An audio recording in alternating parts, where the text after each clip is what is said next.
Hey everybody, today Rahdo talks through episode 34, and oh my gosh, the floodgates have opened and there are many questions in this particular episode. So much so that I think I'm going to do the normal, hey, here's new games of interest, but I'm going to skip the top 10 recap so that there's more time for questions. Don't worry. There's a lot of game-related questions, folks who don't like the personal stuff, but not surprisingly, there's a lot of personal questions, people quizzing Jen and me about our upcoming move back to the States. So, we'll be getting to that shortly, right after we talk about some new exciting games. Right after this.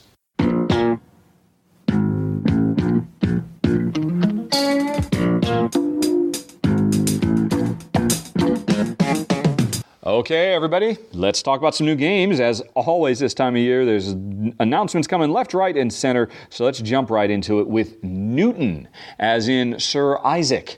This is apparently I wouldn't quite call it a deck builder, I guess, more like a hand builder, like Concordia. But the interesting thing is, in this game where players are scientists trying to make a name for themselves in the time of Isaac Newton and Galileo and all the rest of them, you're going to, in a given round, play all the cards in your hand or your deck minus one. One of the cards will not get played, and that card, I think, if I'm reading this right, isn't available to you anymore.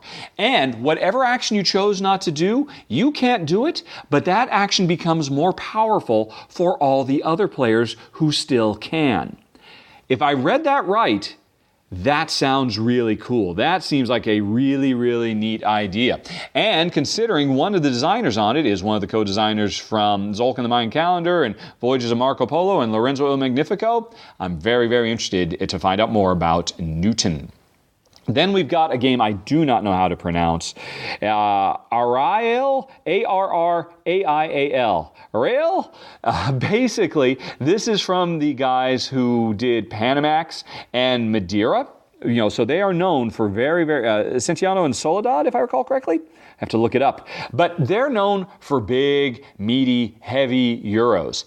This sounds like more of a lightweight Gateway Families type thing. It's a game about beautifying your town for an upcoming festival. I guess it's a tile layer. Don't know much about it right now, but these guys, they know what they're doing. And considering how much we really enjoyed Castel recently, which was another game set in an Iberian area where there was just bright and colorful and full of festive life. That's kind of what I'm hoping for here. And it'll be interesting to see these guys do something a bit more lightweight than what they're known for. In Arraial, I don't know how to pronounce it. I should have looked it up ahead of time. But let's move on to one I can pronounce. Carpe Diem. Seize the day. Here's all we know about it, folks. It's Stefan Feld's next big Aliyah big box game. That, in and of itself right there, that is Stop the Press's big news. A new Feld is coming out this year from Aliyah. That is a match made in heaven. Some of his best games ever came out under those circumstances, so I am very excited. We don't know anything. We just know the title, and we know the designer, and we know the publisher. That's all I need to know. I'll be there on day one, hopefully, for Carpe Diem. Then we've got Embark. Now, this looks like it's the next game from publisher Tasty Minstrel, in this new line of kind of light, very small, almost micro, but not quite fantasy games that previously we had, Harbor and then Harvest, and now we have Embark. I don't know if they're all set in the same universe, but they certainly have the same kind of graphic look, same small box, and this one is from designer Phil Duberry. Now, as I understand it, this is a simultaneous action selection game where everybody is trying to outfit their ship, and so we're all going to play cards at the same time that represent the crew we're going to hire. And then once we've done that and the ship sets sail, it embarks, then we start doing turn-based worker placement with those crew members we've got to do the actions we need to run the ship and reach far off lands.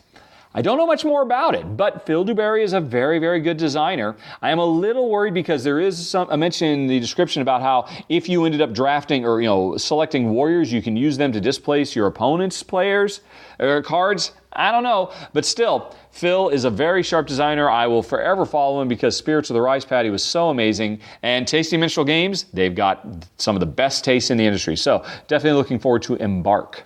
Then we've got Gizmos. Here's the deal, folks. Phil Walker Harding can seem to do no wrong. Jen, I love Baron Park. Cacao is very nice too. A lot of people really love Imhotep. And he's done a bunch of other games besides. Archaeology, the card game. And this is going to be his next game. So right off the bat, I'm interested because he's really on a hot streak. But I'm even more interested because it's from CMON, cool mini or not. So this is probably going to be a Euro with more Ameritrash sensibilities in its publication. Maybe it's going to look, I would assume it's going to look gorgeous and stellar. Will there be minis in it? Probably not. This is going to be one of the cool mini or not titles. But still, you had me with Phil Walker Harding, and then you layered in CMON. Well, now I'm really intrigued by Gizmos. Then we move on, and we're going to talk about Okavango. Kramer and Kiesling together again. I don't need to repeat myself. Fans know I'm a Kramer and Kiesling fanboy. I'm always up for it. And this one is apparently set in, we are animal park rangers in a Zimbabwe animal refuge trying to keep them alive during a drought. That sounds very, very cool. I mean, I don't know how, their games aren't necessarily the most thematic in the world, but I'm very, very intrigued by that theme. So it's high on my list. This would have been in my top 20 most anticipated of the year if they'd announced it sooner, Okavango. Then, Fleet, the dice game. This is very, very cool. We love Fleet. Fleet is a fantastic auction game, especially when you added the expansion into it, Arctic Bounty. But now, I don't know how it's going to work, but they're taking that Fleet. Is it going to be a dice game that still features auctions? I don't know. Are the auctions still going to be there? I don't know, but I have to find out because Fleet is so fantastic. Then we've got Humanitas, which is, again, Scientia and Soledad. I talked about them a little bit ago. The Madeira guys, the Panamax guys, the Brazil guys, if that game ever comes out, I don't know. They keep on working on games. In this one, it sounds a bit more like kind of what they're known for. It's probably going to be a heavier game where patrons of the arts in Renaissance Europe, I guess. No specifics are really available about the gameplay. But again, Panamax and Madeira were so amazing. Got to check out Humanitas. Now, let's talk about some expansions. Isle of Skye, expansion number 2, the second expansion. See, actually, I think they've given it a name since then. Let me see if I can find its name instead of just expansion 2. Nope, it's still called expansion 2, but maybe the full name for it will be Isle of Skye Dead Ends, because apparently this game focuses on giving you benefits when you make dead ends. Because Isle of Skye is one of those rare tile layers that lets you put non-matching tiles next to each other. It ends up looking a little bit ugly, but now, apparently, we'll have a reason to do it because there are benefits for, putting together mismatched tiles. So that sounds intriguing. But also intriguing is the network's Telly time.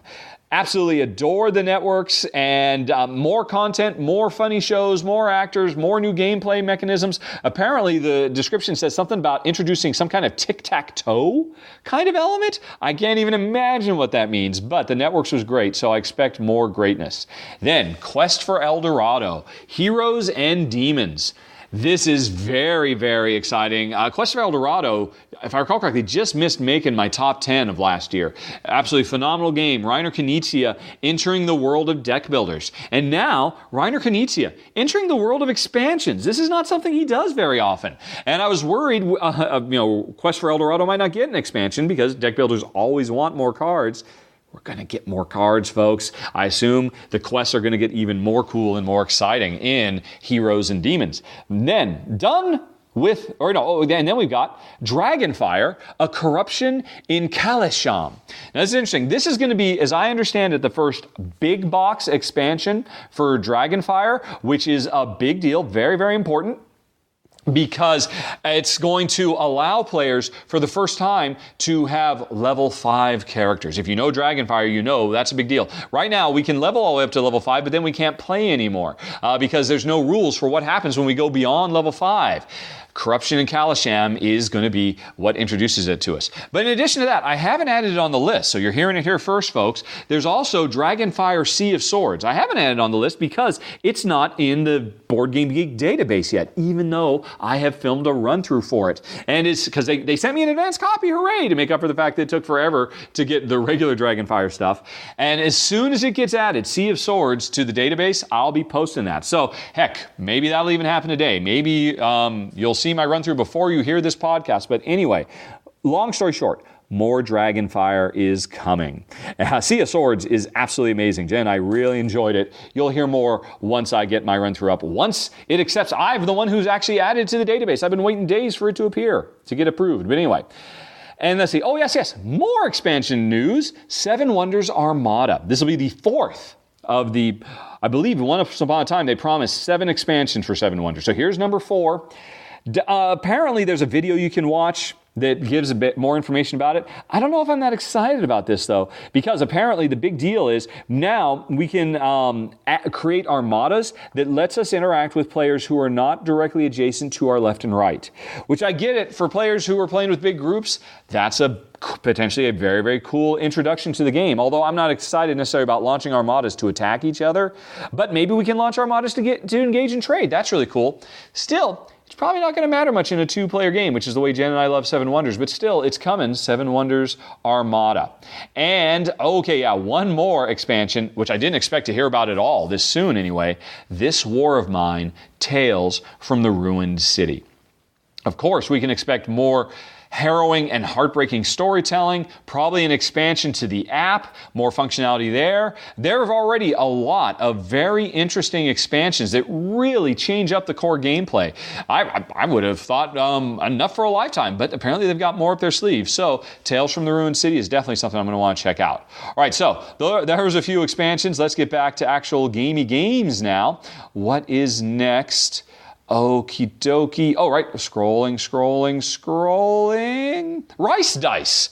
Oh, well, this is a continuation. I talked a bit ago about Fleet, the dice game. Haven't played it, don't know much about it. But also, we're going to have Rice Dice, which is the dice version of Spirits of the Rice Paddy. Hey, didn't I just mention Spirits of the Rice Paddy last page? Designer Phil Duberry made such a brilliant game there. The core of Spirits of the Rice Paddy being that players share control of the water as they're trying to raise and lower the flood levels of their rice paddies to plant and harvest and weed and all of that. Taking that core, interesting, really non-standard interactive gameplay and reducing it down to a dice game, that should be a very, very fun design experience to see. So, and I'm fully expecting to do a run-through of this in time for its Kickstarter launch later this year. So we'll find out more soon. And speaking of upcoming Kickstarter launches, there's Architects of the West Kingdom. This is a new game from Shem Phillips, who has really caught on fire with his North Sea trilogy, especially, which one was it? Raiders of the North Sea, which got nominated for the Spiel des Jahres last year, the Kenner Spiel. Congratulations again, Shem. It was well-deserved. It was a brilliant game. And now this is his big follow-up. It's a totally new setting. It has nothing to do with the North Sea. It's, in fact, set in France, before France existed, in the West Kingdom of, I forget what it's called. And it's another worker placement where Shem really shakes up the core precepts of what it means to do worker placement. Jen and I, we've already played it. We were really impressed by it, just like Raiders of the North Sea. And you'll be seeing a run-through in time for the Kickstarter later this month, Architects of the West Kingdom. And I think, just one more, folks, Primus. Nothing is known. There's no description at all. Here's the deal, though. Apparently, it's some kind of Roman triumvirate game. Or maybe there is a description now. It's the final period of the Roman Republic, with the expansion of Rome is such that governance is becoming increasingly difficult. And among the lords of the Republic seeking to establish alliances, some of them are clearer than others. The big three, the triumvirate. Pompey and Caesar and Marcus Antonius, Octavius. I'm not quite sure. I don't know. Apparently, there's politics, there's prestige, there's shaping of provinces, there's maneuvering in the Senate. I almost don't care. You had me at the publisher. What's your game? This is, I'm assuming, going to be their big box of the year. Their games are always brilliant. I always love them. I always say they're one of my absolute favorite publishers. So, you had me at what's your game? Primus is definitely something that needs to be checked out ASAP. But I guess, I'm assuming we probably won't be seeing that until Essen. Let's see, was that it? Let me just do one more quick scan. Oh, yep, one more. And this is another one I don't know anything about. I'm just kind of listing it for, admittedly, kind of shallow reasons, maybe, but I don't care. Scientia, or Scientia, Scientia. Scientia.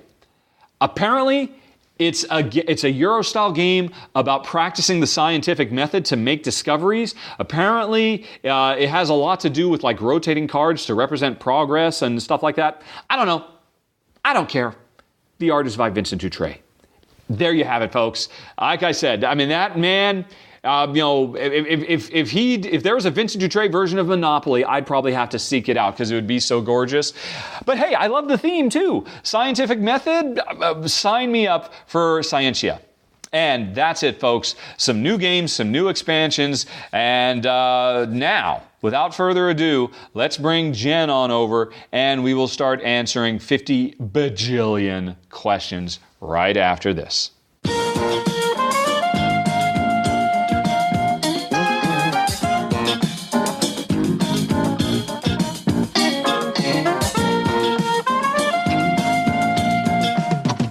Okay, everybody, it is time once again for the questions. Time once again for the answers. And as always, we'll focus on game-related stuff. And then after that's out of the way, we'll get into the personal Q&A. And not surprisingly, perhaps, there's a lot of personal questions coming this year. Or not this year, this month, because of what's going on this year. And we'll be getting to all that shortly. In the meantime, though, Jen is just pulling up a chair to sit down as we go through the game-related questions and answers. Although we'll see if Jen has anything to add. Alrighty. Or subtract. Or subtract. Or divide by. No multiplication? Definitely no multiplication. No, for heaven's sakes. So let's start with Dylan, who has several humble requests. Several of these are personal, game-related ones. Thoughts and criticisms of Lignum, the game. I'm afraid I can't help you there, Dylan. I've never played it. It's a sad tale there, actually, because I did have a copy of the first edition, and I for life of me now, I mean, it came out a few years ago. For life of me now, I cannot remember what it was that got it into my head that it was not going to be a particularly good fit for me and Jen after I had already picked up a copy. Bought a copy at Essen whenever it came out. Oh, I think it might have been Mina's Fresh Cardboard. Because I really respect her opinion, and she was kind of down on it as a two-player game. I'm pretty sure that's what it was. So I ended up getting buyer's regret, and at that point I was way too inundated with other games to cover, and it just kind of slipped between the cracks, and I eventually got rid of it. Sadly enough. And also I felt like, they've made changes in the second edition. I don't want to play the manky old first edition now that there's been improvements and all that. So I just never circled back around. I hear it's very, very good, but I don't have any hands-on knowledge. And then you would also like me to rank the Splotter games and my thoughts on Splotter in general. Well, they generally, for the most part, don't make Jen's and my kind of game because they tend to be long and they tend to be fiddly. Nothing wrong with that. Oh, and they tend to be maybe a little bit more cutthroat than we care for. Really, I think the only two we have enjoyed were Antiquity and what was it? Zimbabwe, the Great Zimbabwe. And if I were to rank those two, Honey Pie, do you remember? She won't remember Zimbabwe, but she might remember. Remember that game? There was a civilization building game, and my little city over here, you had your city on the other side, and it was a bunch of hexes, tiny, tiny, tiny little hexes. And as we developed the land, we'd have to put pollution tokens down. And as we fished the lakes, we'd put pollution tokens down as we did anything. It's just the board just became completely covered with pollution or ravaged by mankind tokens. And meanwhile, we were building our own little city. Does that sound familiar to you? No. No? It did. There was something that sparked, but I don't remember anything that had little tiny hexes with that. Little tiny hexes, little tiny tokens. You would put the pollution token and then the actual token of what you want on top. So when I fished, you'd take the fish and then you'd reveal no. Right. Well, I was thinking if Jen would have remembered it, I'd put that at the top and then Great Zimbabwe below. But since Jen didn't remember it, I'm going to put Zimbabwe and then, what do you call it? What we were just talking about, Antiquities. And yeah, is it Antiquity? Yeah. Because, I thought Antiquity was really, really cool. But, so many bits, so much of a pain in the butt, and such a needlessly huge box. I got rid of it because of that box, really, more than anything else. They could have developed that a different way that would have been more elegant and still had all the same great depth of gameplay. maybe that's my thoughts on Splotter in general. I mean, they make really neat stuff, but they're very big and bombastic in the scope of what they try to do, but they don't really spend much money on those components, do they? They're really kind of cheap and chintzy looking, and they're just all about the gameplay, not about the chrome. And maybe they go a little bit too far in that direction. I mean, for the most part, they're just not really a fit for us. So I guess that's all I got to say on Splotter. And we'll be back to Dylan later for his other stuff. Then let's move on to Michael, who wonders, are there any area control games that we actually enjoy? Michael is a Care Bear like us, and his tastes often line up with ours, and his wife wants some kind of area control conflict. Any suggestions? Divorce is not an option. Well, Michael, I'm going to teach you how to fish. Here's what you do. Go to Board Game Geek. In fact, I'm going to do this right now, because honestly, I couldn't tell you off the top of my head. BoardGameGeek.com.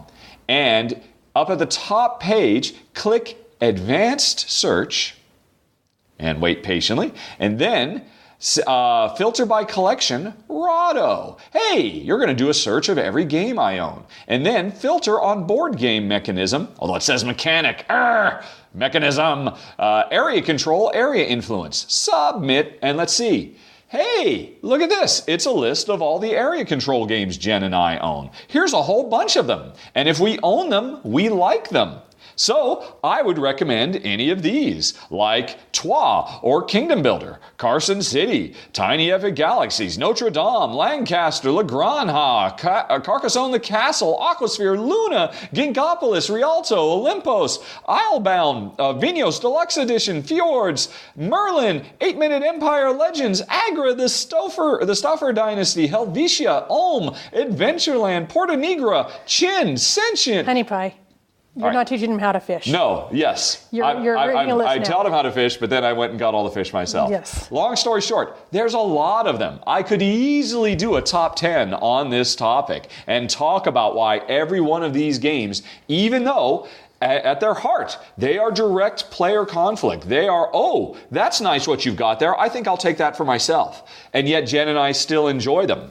It's weird. Several times, Area Control Top 10 has come up and the voters have rejected it every single time. I am so ready to talk about the greatness of Area Control. But in the meantime, Mike, you can go on ahead and do that search. You'll find a bunch of really great games. Area Control does have conflict, but every one of those works for us. Next question. What are the best games, in my opinion, which involve trading and negotiation among the players? Mike, I think you know my answer. Go to Board Game Geek Advanced Search. Actually, I don't know. Can you search for negotiation or trading? Let's find out. I'm going to go right back to that Advanced Search. Phil, all right, still remembers me. Don't want area control. Is there a negotiation? No. Is there trade? Yes. Tell me all the trading games that are in our... all right.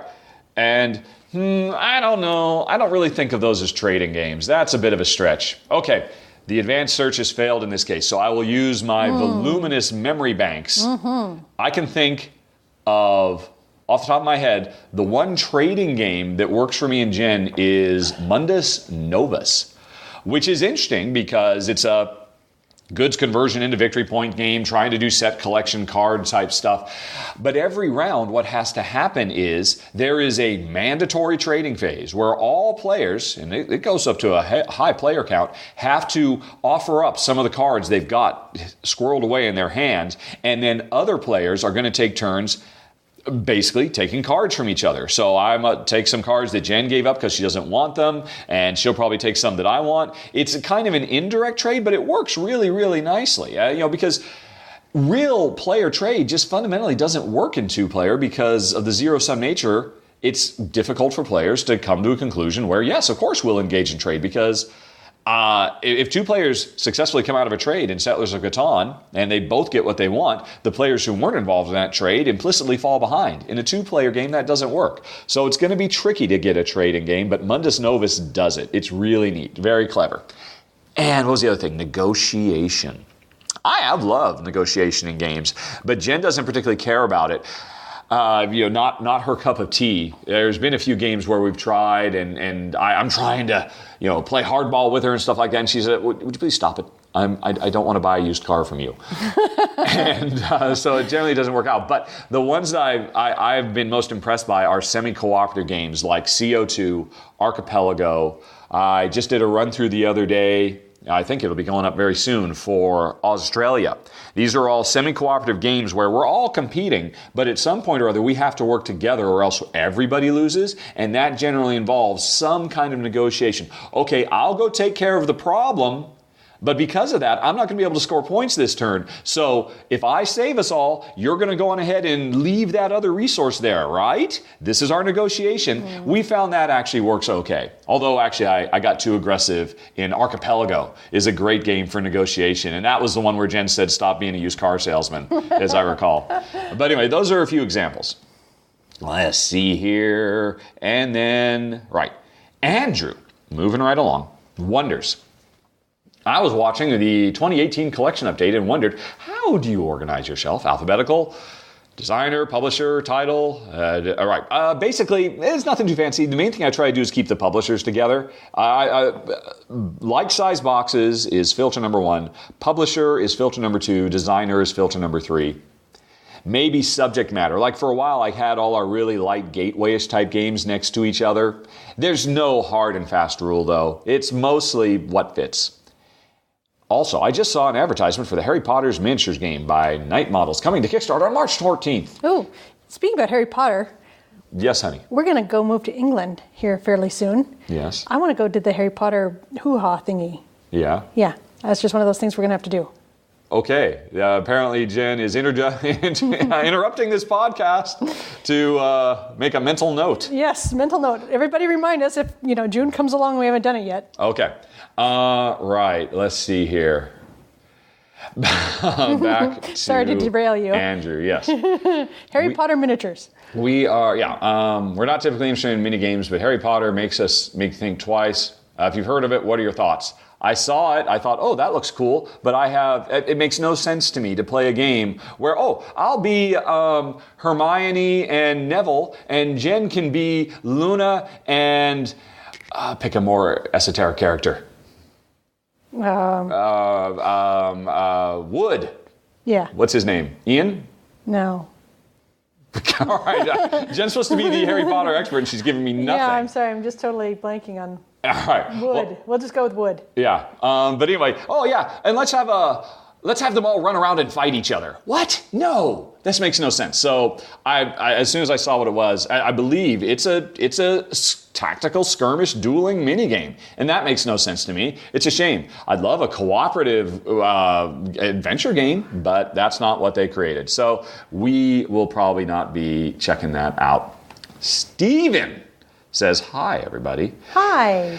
If someone is going to be traveling to a city that you'll be living in, can they email you to arrange a play date with you and Jen? Well, sometimes that happens, but I guess the more it happens, the harder it is to accommodate everybody. I mean, once a month or something is absolutely fine and delightful and wonderful, and we enjoy it. When we start getting requests for once a week or something, then that's a little bit it's a little bit too much. Yeah. I think so. It just kind of depends on what's happened recently. Yep. I would say. Sorry to be so vague, but I've got stuff I need to do. He's got stuff he needs to do, and so we got to live our lives and still make lovely things for you guys to enjoy. Okay, there you have it. Yeah. Okay. Yeah, I mean, as Jen says, it has definitely happened, and I don't think it's ever been more than once a month. Oh no, there's been a couple times when we've had three or four in a month. We've had 3 or 4 people back, and yeah, I guess you're right, and that gets a bit much. I mean, Jen and I, to be honest, we're kind of social recluses. I always have been my whole life, and as Jen gets older, she is turning into one, and no doubt my bad influence. You rubbed off on me. So, yeah, I mean, we like people, and we do enjoy gaming with other folks, but it's just, we got to clean the place up. We got to clean the house. And we got to make sure there's snacks, because we don't really have snacks. And and Jen's got to worry about making soup for everybody, and it's just like, oh. Yeah, it's just, it's like having visitors all the time. Yeah. So, yeah. All righty. Moving right along, Steven says, since you'll be in a place with most likely a lot more gamers available, will you play games with more than just you and Jen more often? I don't know, maybe that's kind of getting into the personal, or I guess it's still game related. I suppose, yes, obviously we're moving to Seattle, so there will be a lot more opportunities available. I don't know how much we're going to avail ourselves of it. It's not like we're smack dab in the center of the Seattle. We're going to be way, way, way out on the outskirts. Yeah. And I actually looked around. Most of the big gaming clubs are over in Bellevue and Redmond and the University District and stuff like that. Yeah. All those would still be, those would be so far away, that would be like us trying to travel from Gozo to mainland Malta to go gaming. So I don't think it's really going to change that much.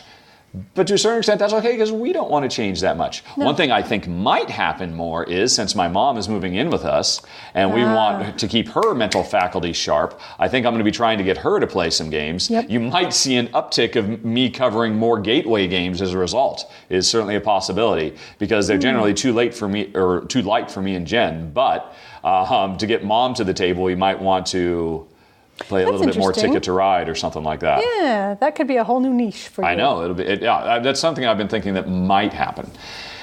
If you decide to retire Rahdo Runs Through as it is currently, I like the as it is currently. He won't even dare to imagine a world without Rahdo in some form. Would you still do a Rahdo Runs Through videos, but just of games you already wanted to do? Maybe taking down the voting or on a more relaxed schedule? Well, again, I feel like I have to mention this a lot. I don't film games that I don't want to do. I know people get to vote, but they only get to vote on the stuff that I've already decided, yes, I would like to play that. If I don't want to play it, it gets ripped out of the request geek list. I never pick it up in the first place. If publishers contact me and say, we will send this to you, I'll say, no, thank you. I say no 9 times out of every 10 when somebody offers to send me games. And that's not just Kickstarter games, that's retail games. I say no all the time. So the ones that do make it through our door, I already have an interest in. The only thing voters do is just help me prioritize. And, it's certainly true that they don't always prioritize the same way I do, but I have every intention of getting around to all of them anyway.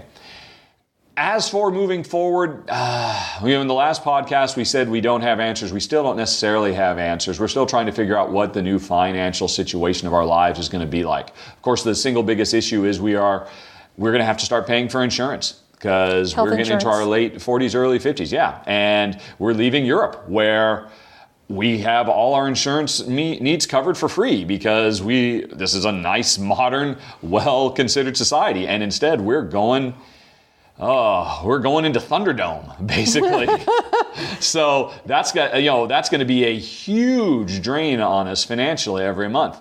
And so the thing is, where I could afford, where we are right now, looking out at the beautiful ocean, watching the waves come in, I don't have to do Rahdo Runs Through. But we think, going back to America, I probably have to. It's not do I want to? It's more, that's kind of been the case we've been in for a while anyway, because unbeknownst to the world, we have been secretly supporting my mom. You may have noticed a couple of years ago, I got a little bit more serious about Rahdo Runs Through, and I said, hey, you know what? Okay, I'll officially start taking a salary now, and things have changed in our lives. One of them was we've been trying to support my mom more, but that has now advanced to the next level, because we're moving back to support her even more. And that's an interesting factor too, because she'll be moving in with us. That's going to change all kinds of financial situation type issues. Well, for and time good issues, and for bad. Our time management issues. And who knows? So it's hard to say right now. But I don't know. In the last podcast, I didn't say Rahdo was going to stop. I just said we might have to delay the yearly fundraising. And I would think that's implicit that, we're still going to do fundraising, because I'm still going to film games. So I'm sorry I didn't make that clear last time. It was a misunderstanding. Yeah, Rahdo will continue, definitely. Do you think you'll go to more US-based conventions like Gen Con?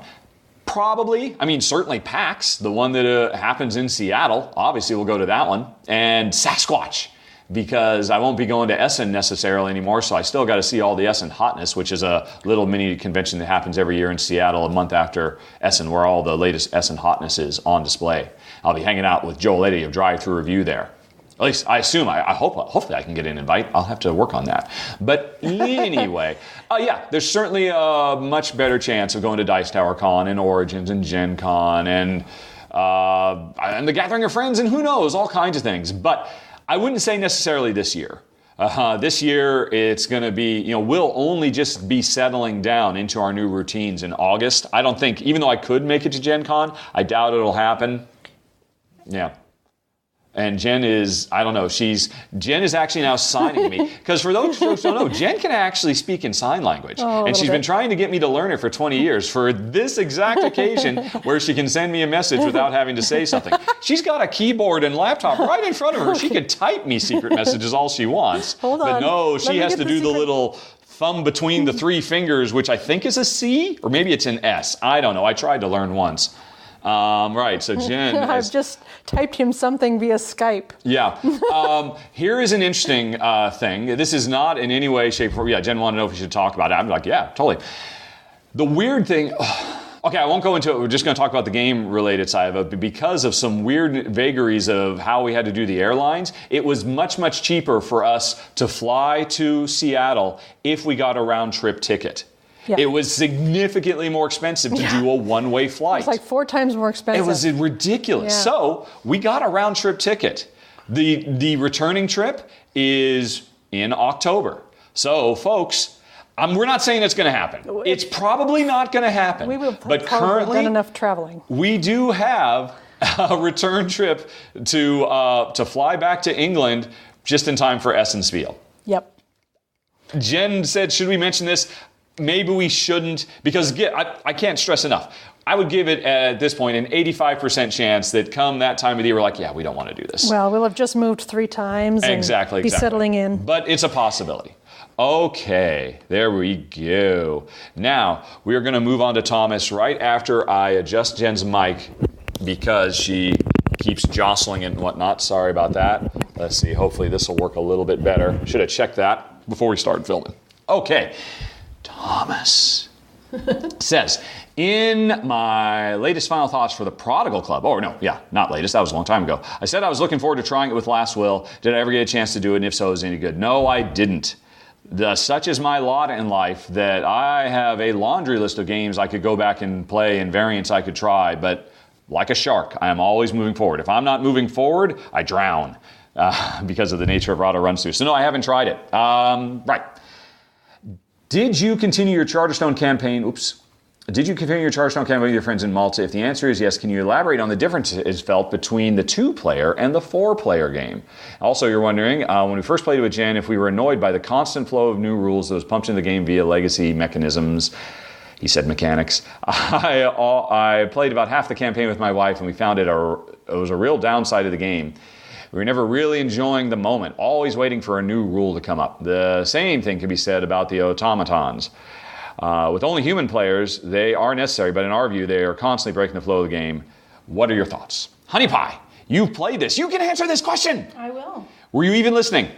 I was listening to the second half. What was the first half? The question relates to Charterstone. Yes, I got that. Question number 1. Yes. Are we playing through the campaign a second time with our friends? Yes, we are. We're halfway through. I think we have played 6 of the 12 games in the second campaign. And before we leave Europe, because they're English and we're going to be in England for a couple months, we hope to meet up with them and finish it. Yay! And maybe at the UK Game Expo. By the way, we are at the UK Game Expo this year. That we can officially announce that. Probably should have talked about that on that convention question a few minutes ago. Yeah. We will be at the UK Games Expo. Jen will be there hawking her wares at the, the Geek and Sun.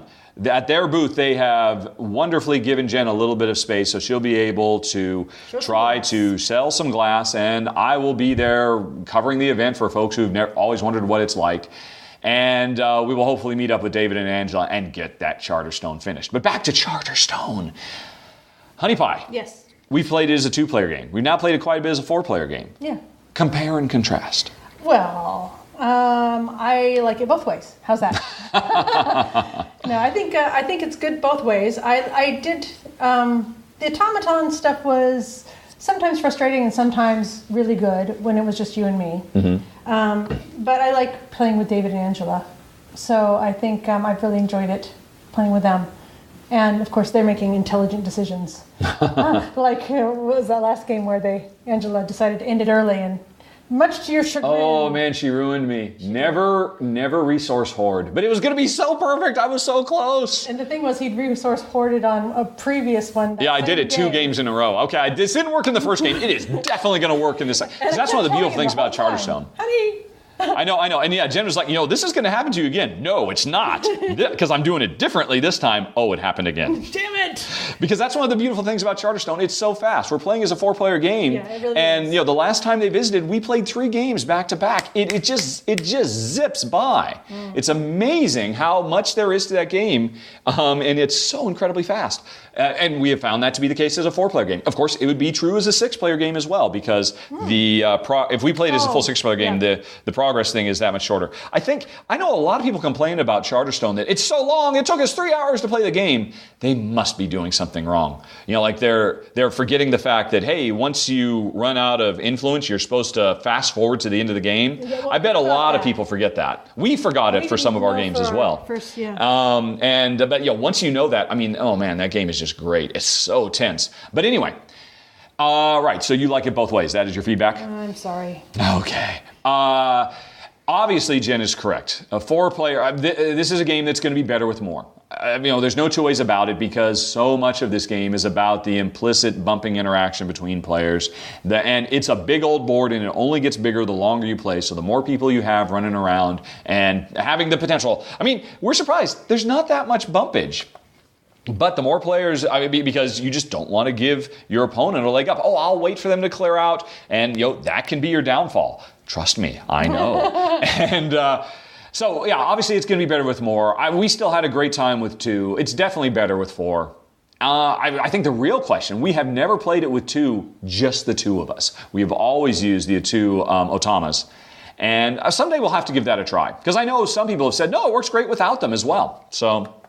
And maybe for some people, maybe for you and your wife, that would be better. He also, Honey Pie, think back to when you and I were playing it. Yep. Because they've been a bit frustrated by the constant onslaught of new rules. Yeah. Especially if you're playing with the otamas. I don't think that's quite so prevalent if you're playing with other human players, because the otamas, they just go crazy for opening boxes. They did. They are cuckoo for boxes. They just, hey, in this game, here's 12 new rules. And because they just won't stop opening the boxes. And when Jen said they can be frustrating, I know what you're talking about. They're taking all the things that are in the boxes. Don't want to go too much into spoilers here for folks who haven't played it. And you're like, they're taking them all, but I want those things, and I can't build as fast as they can. One thing I can say, don't worry, it all works out in the end. But, and they do eventually slow down, and that gives players a chance to speed up, because they eventually kind of focus on other stuff. But, yeah, did you find it to be a problem when we were playing, just you and me, and they were... I don't think the new rules were such an issue. In fact, that's one of the things I really like about Charterstone, essentially, is that every time you start a new chapter, there is something new. Mm-hmm. So you're not just kind of doing the same old for the whole 12 chapters. Yeah. It's constantly reinventing itself. Exactly. Yeah. And with the goals and stuff, too. That helps shape what your goals are going to be for that particular scenario. So I think, well, maybe they've just got some an unfortunate conglomeration of which boxes and crates they've opened, so they were having a cascade effect. That's certainly true. It's going to be different for everybody. I can say, but I don't know if we're a good litmus test, because we play a lot of games. We play 3 new games every week. That's kind of the same as playing 3 games of Charterstone every week. You're going to get 3 games worth of new stuff thrown your way. So we're kind of used to that. We throw ourselves into the deep end of the pool all the time, and we've just learned how to tread water. So I don't think it's a big deal for us. But I can certainly see how it could be overwhelming. It's interesting. At one point, I thought I would actually declare Charterstone to be an excellent gateway game, but not really. The very first game is a great gateway game, but then the second game, where no matter how many players there's going to be, you're going to drop 3 new rules that kind of interrupt the flow and all that. It can be a bit daunting. I understand that. And when you say with 2 players they are necessary, maybe I was wrong. I know I talked about that when I did my run through, but maybe they aren't quite so necessary. Because I've heard a lot of people, now that the game is more widely available, say they loved it as a 2-player game with no otamas. So maybe you guys should just try a couple of games like that.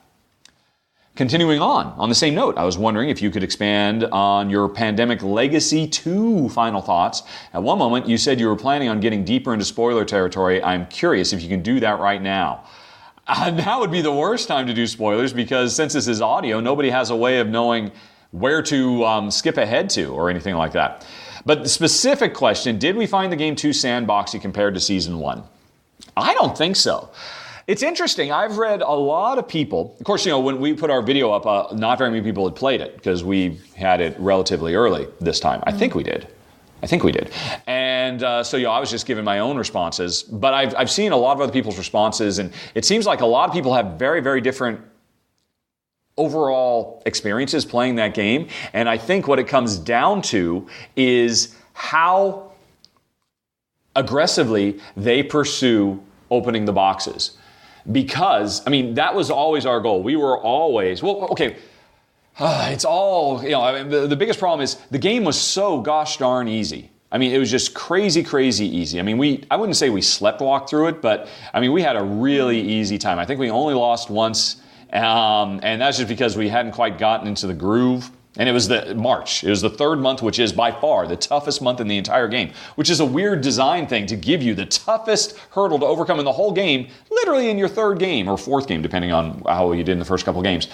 But yeah, if you can stay ahead of the curve and keep getting those boxes open and keep exploring and keep getting the resources you need. For us, it never felt sandboxy at all. We always had a very, very clear idea of what we wanted to do next, and we were able to pursue that agenda. So I wouldn't say that it felt very sandboxy to us at all. For us, sandboxy we have a slightly different definition of it than most. When we say it's too sandboxy, that's because they give us this game and they give us no direction. Hey, here's 50 different levers you could pull. Yep. Which one should you pull? I don't know. Yep. Whichever one you want. Yep. There's no indication of... Have fun pulling random levers and seeing what happens. Like, could you give us some objective cards that will make certain levers more attractive, and so we can start building a long-term strategy over levers B7 and 32? And for us, Legacy 2 was not. It gave us very clear. Go search, the Middle East. Go search North America. Never mind the fact that it drops clues. I'm surprised how many people miss the clues that make it very, very clear where you should be going. Some people never find all the labs because, So, but if you pay attention and you don't treat it like a sandbox, you say, right, we've got to pursue these objectives. We got to get these boxes open. We got to find all these labs. I don't think it'll be sandboxy at all. And I think you won't run into some of the problems that other players do because, they focus too much on winning the individual game. Moving on, about Gloomhaven. Can you tell us your favorite character to play and why? And is it also true that if you could play a game right now, it would be Gloomhaven? Honey Pie, if we could play any game on that wall, what would you want to play right now? Dungeon Pets. Well, there you go. I would still say Gloomhaven. So Jen and I apparently agree to disagree. I'm just feeling a little bit like I need comfort food and, a warm, snuggly blanket. But Gloomhaven does not provide you a warm, snuggly blanket? No. We played it so much. Well, I know, but it's not it's too stressful. Yeah, all right. There's too much going on. Some would consider Dungeon Pets to be kind of stressful too, but apparently not you. Okay. They're just adorable. I would play it right now if I could. The only reason I wouldn't play it is because it would take 2 or 3 hours, and we don't have enough time to play that right now because we're too busy packing. And Honey Pie, who's your favorite character? I still love my Tinkler. Cordy, the Tinker, the Tinkerer, the Quattrel. Yeah, your first was the best. Yep. Because I think we've both played now 3 or 4 characters, something like that. I'd have to go back and look. I am hard-pressed not to agree that my favorite is the little rat person that I started out with, which, by the way, I recently found out she was a girl. It was a little rat lady I was playing all that time. I totally missed the pronouns on that. The Savas was not as much fun as I had hoped because I found out some rules that kind of frustrated me about deploying rocks that I was not a fan of. And I'm really enjoying, we call her Sunny. Leave it at that. Yeah, because I don't want to get into spoilers. Okay, the only spoiler is, hey, one of the character boxes has a sun on it. And when we got that character, we named her Sunny. And I've really been enjoying her a lot. Very much so. I have also A couple games I have played as the basic starter tank character, the big, really tall one, the Inox. I really enjoyed that character a lot. I know a lot of people say it's the most boring character, but when we played with Dave and Anja, I mean, it's the one where I could just like rampage through stuff and I was just jumping from character to character. I mean, when I was playing that character, it felt like I was playing Diablo, a barbarian, and it was so awesome. So, I mean, there's not a single character I haven't enjoyed. Jen had a hard time. Jen really struggled with the summoner character. Yep. But that's just because it requires such a radical rethink of how to play to do successful summoning. My rat character was a summoning master. By the time I retired him, I think he had 4 characters he summoned every single game. Yeah. And I loved it. But yeah, Jen didn't particularly enjoy that one. You really have to get into the summoning. Yeah, loop. we got that one retired ASAP. Finally, I am wrong in thinking, once you're back in the U.S., your gaming habits will am I wrong in thinking your gaming habits will stay the same, or will you suddenly looking forward to playing games with 3 or more players? I ask because I find it funny that on your guild, so many people already mentioned they would like to have you and Jen join their gaming group. That's very, very sweet. I imagine there will be an uptick in group play, but Jen and I, at our heart of hearts, we like playing 2-player games. I mean, it is our favorite way to play. Yeah. It's faster. We know each other. We tend not to get impatient with each other if either of us are APing up a storm. That's mostly me. We feel more comfortable in APing up a storm. If we're playing with a stranger, I know this is particularly tough for Jen, that she feels like, I really want to sit here for 5 minutes and figure out the best way to make this move. And that would be the most fun thing for me. And if she was only playing with me, she would do it without blinking. Yep. But if she's playing with other players, she doesn't want to make them wait, so she just kind of rushes through her thought process and doesn't have as much fun. Jen has a much worse win ratio when we play multiplayer. That's why I should play multiplayer more often, because I tend to win more often than not. But so I mean, we'll see. But just because we're living in a new city doesn't mean we will change, I don't think, as gamers. Okay, moving on. Chris says he watches or catches up on the old podcast with 2 questions plus 1 about a run-through. Whatever happened to Alter Ego and Reborn from Flame? I was excited hearing about those, and when I listed them as anticipated 2017 games, but they're not on Amazon. Are they not complete? They sound awesome. Yes, I actually asked Seth Jaffe, the designer, behind Alter Ego, and he's like the design director on Tasty Minstrel Games. I sent him an email at the beginning of the year asking, hey, is Alter Ego going to come out this year? Because I want to put it on my most anticipated for 2018 since it didn't come out in 2017. And he said, yeah, it's a long shot, probably won't make it. So it's been put on the back burner. It's going to be a while before we see Alter Ego, which is so awesome because it's a superhero game where we don't focus on the superheroics. We focus on the day-to-day job, whether they're a reporter or a photographer or a fry cook. And it's like, okay, I'm just trying to get by, and at night I have to go out and save people. And that's not the part you play. You just play the day job, which I just love. I don't know how it'll work, but Alter Ego sounds really, really cool. And Reborn from Flame, that's gone quiet. I haven't heard anything about that one for a while. If I recall correctly, it was just a single guy doing it by himself. It was a similar thing. It was a cooperative game. It was a fantasy village under siege, and we didn't play brave, noble knights and warriors. We're just farmers and barkeeps. And we are frantically trying to train ourselves to learn the skills we need as the bad guys are coming to save our own town. Yeah. I love that too. I think those both sound great. But yeah, they've gone silent. Hopefully, we'll hear more about them in the future. Finally, I listened to the run-through of Pursuit of Happiness. It's now on my games to buy. Thanks a lot for thinking on my wallet. But here's the question. Is there a similar game where the focus is on a character with a disability? The game would be very interesting with a new set of challenges. The game with numerous variants like co-op 2-player with caregiver and disabled person. I could go on and on. I'm hoping this might already be a game. I can't think of one. Now, I've mentioned in the past, if you ask me particulars about a game I've played 5 years ago, I can pretty much pluck that stuff out of my brain, no problem. If you ask me a broad-reaching, tell me about X, Y, or Z, my brain just shuts down. I need to, and I can't think of a specific game that does this. I do know of one, although I don't remember the name of it. It came out a few years ago, and it was unfortunately a game that kind of mocked players with disabilities because you were an orderly in a hospital and an old folks home, and the old folks were kind of running rampant because they were all suffering from dementia, and you had to get them all back to their rooms. And I know there was actually quite a bit of flack because that was really not very politically correct, not very sensitive, not very inclusive. And so probably the less said about that, the better, I suppose, unless you've got kind of a certain sense of humor. But yeah, I don't know, Chris. I can't think of one. Honestly, you're going to be better off going on to, like one of the Facebook groups that are devoted to, board game discussions. There's several really big ones. Or, the general discussion on Board Game Geek and ask there. I can't think of any. I think you're right. That would make for some very interesting subject matter. But I can't think of one right now. Not off the top of my head. Sorry to say. But I'm probably forgetting one that people will all respond and say, oh, why didn't you think about X, Y, or Z? But I can't think of one. Sorry to say. Next, we move on to Jeff, who has questions about Jen's and my cooperative play. So we always play straight two-player versions of co-ops. Have you ever given any thought to playing more roles at once? Minigames support this quite easily. Yes, of course, any cooperative game, you can play with any number of players because, one player can control all four characters or two can control one. Do we do that?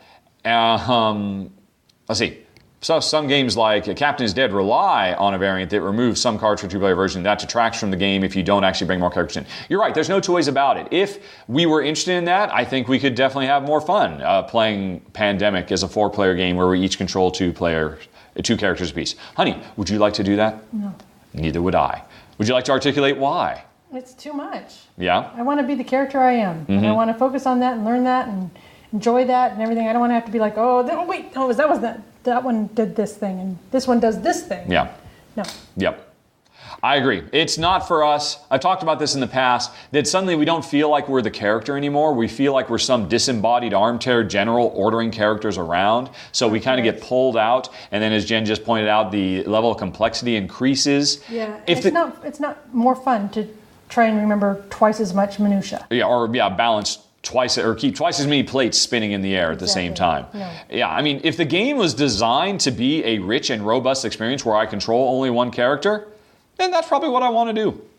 Righty. Let's see here. Yes, you're right. We do have the brain power to do it, but it's just, for us, what's the opposite of enhances? It doesn't de-hance. Detracts. It detracts from the quality of the experience for us. So that's why we don't do it. And games that force us to do it, it's pretty rare that we actually find that acceptable. And that's usually a big turnoff for us. Moving on to Grady. Honey Pie, we're almost out of the game's woods. Oh. Grady, Honey Pie, loves the channel and notices that it has changed over the years. I seem to describe more of the rules up front before I start playing the game, where in the past, I just jumped right in and explained as I went. Is this a conscious decision on my part or simply an evolution of the channel as I gained more experience? Grady greatly prefers the old method, but he still enjoys the channel. Thanks, Grady. It is true. That is definitely a change. There's no two ways about it. Is it a conscious change? I would say yes, it is. One, it started, there's a couple things that made me start doing it. There's one of my favorite channels on YouTube is Bored to Death. And they do the standard Tom Vassell, hey, let's have a little bit of talking heads, and then let's just describe the rules of the game in shorthand, and then let's just tell you what we think. Kind of the standard format, which is not my favorite format because more often than not, it doesn't really give me a sense of what the game feels like. It lets me know what the game looks like, and intellectually I get a sense for it, but I don't get a sense of the gestalt, the experience. But Bored to Death does this, but I noticed they always started every one of their little videos with a description of how to set up the game, which at first kind of struck me as odd. Why are you doing that? I mean, it serves no purpose. You're just supposed to be telling me how the rules work so I can decide. But they always say, well, first you do this. Everybody starts with this many cards in their hand, and here's where this is, here's where this is, here's where this is. And I noticed that I tended to get more out of their videos than I did out of a standard review format, like what Tom does or others. I mean, no offense to them. I mean, what they do is great, but for me, I found I like Bored to Death more, and I realized is because they spent that extra time by walking me through the setup, they're kind of setting the table. They're giving me a sense of the place and the components, the physicality of the game, and because that gets rooted in my brain, then when they start talking about how we use those components, I get a stronger sense of the gameplay. And I realized, me personally, whenever I sit down to learn the rules of the game, I don't even bother reading the rules unless I can actually set the game up in front of me. So I can physically touch it and I see it, I know what all the pieces are and what their names are and where they go and all of that. And I thought, well, for me, this makes it so much better. And at the same time, I noticed there were a lot of people who would ask a lot of questions like, why are you asking that? That should be self-evident from the run-through because why would I have done X if this wasn't Y? And I realized, I think, while I appreciate you like it that I just jump right in and explain things as I go, for some percentage of my audience, that's the better version of the show. But for a big portion of my audience, it really helps to spend that extra time cementing the game, talking about where we are, talking about who we are, if need be, talking about how the game was set up, talking about decisions that had to be made during setup, because I'm not trying to teach anybody how to play the game. I'm just trying to give everybody a sense of what it feels like to play the game. And if I can set that table for them, if I can set that scene, I think it helps out with the rest of the video. Even if it means I spend 5, sometimes even 10 minutes in the video before I make that first move. But then that means when I make that first move, the majority of my audience will feel a stronger sense of connection. It'll click more, it'll burrow into their brain more, and they'll have a better understanding of the rhythms of the game. And that's all I'm trying to do. So yes, it is a conscious decision I made. And I know some people, hardly a week goes by that somebody doesn't complain, sometimes quite vociferously, and sometimes quite jerkily about it. But I think, for my taste, I think it's the better way to go, and I think for the majority of my audience, it's the better way to go. And for people who don't like it, you're on YouTube. Just play it at double speed. I recently noticed you can now play on double speed on your iPhone as well. So just play it, and you'll get through that 7-minute intro in 3.5 minutes. Bob's your uncle. So, good question though, Grady. It is definitely a conscious choice.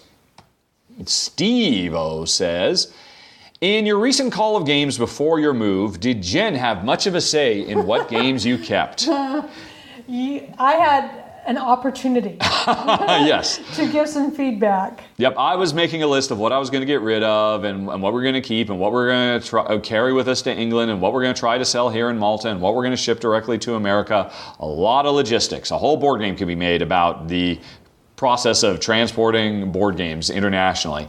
And I said, honey pie, do you have any strong feelings? And she, well, that one, yeah, of course we're keeping that one. Oh, and that one too. Oh, yeah, of course we're going to keep that one. She said, okay. And there were no surprises in the 5 or 6 that she could actually recognize by name. Yeah. If you ever watched Jen's top 10, which was really a top 26, I talked about this then, how, it literally took us almost half a day for me just to walk Jen through all the games and just remind her of what they all were. Because I think it actually took several days. Yeah. It seemed like it did anyway. I totally trust you, for starters, to know what I want. Mm-hmm. Yep. So, no, I think I stood there and looked at the wall, and sort of this glazed look came over me, and I went into a coma. Cardboard coma. Yep. All right, well, there you go. He also asked, were there any games that I wanted to get rid of that Jen said we have to keep? No, we don't have anything like that, because if he doesn't want to play it or I don't want to play it, then we don't want to make the other person play it. Yeah, we do have a couple. Oh. We have one. Woo! Well, but it's not that I don't mind. Remember Honshu? We played it a few times. It's a card game. You do trick taking, but you're taking the cards to stack them and kind of weave them into a little thing. If I show it to you, you'll recognize it. You don't recognize the name. Jen loves it. I just think it's okay, and I don't think it's a very good 2-player game at all, but Jen really loves it. Same is true for Dice Town. Dice Town's great with 4 or 5 or 6 people, but Jen says, oh, I'll play it as a 2-player game. No, we won't. come on. That's the one where you're in the old West town? Yeah, she remembers that one. Yeah. And we only keep that because Jen wants it. Because, I mean, I guess Dice Town's good to have around. They're both good to have around for the occasional 4-player game. But if somebody actually does come over and play games with us, they're going to play a brand new game too. Because there's no time to go back and play the old games. True. Right. In a previous podcast, I mentioned that Jen hated Secret Voldemort. Why was that? Does she hate all social deduction games? Honey, you're going to have to answer this one. Do you remember it? Yes. Yes. And she looks off, she gets that million-mile stare, and she just looks out at the waves to calm, because her blood pressure just rose up. Honey Pie, why did you not enjoy Secret Voldemort? Actually, there was another deductive game we just played recently that I didn't like. What was that? I don't know. We just played it like a week or two ago. The Rob and Run game, where one person is the leader of the heist, and the other person's trying to figure out. No, you kind of like that one. Yeah. No, shoot, I can't remember. We play so many games. I kind of feel like Arthur Conan Doyle. You know, he's very enjoyable to read, but you know that he's got a little trick or two up his sleeve, and that, you know, he's not giving you all the information that you could make the same decisions as say, Sherlock is. And there's a lot that goes along, and it's kind of the same with the escape room. I kind of feel like there's almost a trick involved in it, and that they're not going to give you all the information. So that you can do the best job you can. And so I guess that's wise, because I don't feel like I have as much information as I should to make the best decisions. Mm-hmm. And you don't find that enjoyable? I find it frustrating. And you don't enjoy these... stupid making. And stupid making. Oh. Yeah. See, that's interesting. This is not what I was expecting Jen was going to say. Oh, okay. Because what she said right afterwards...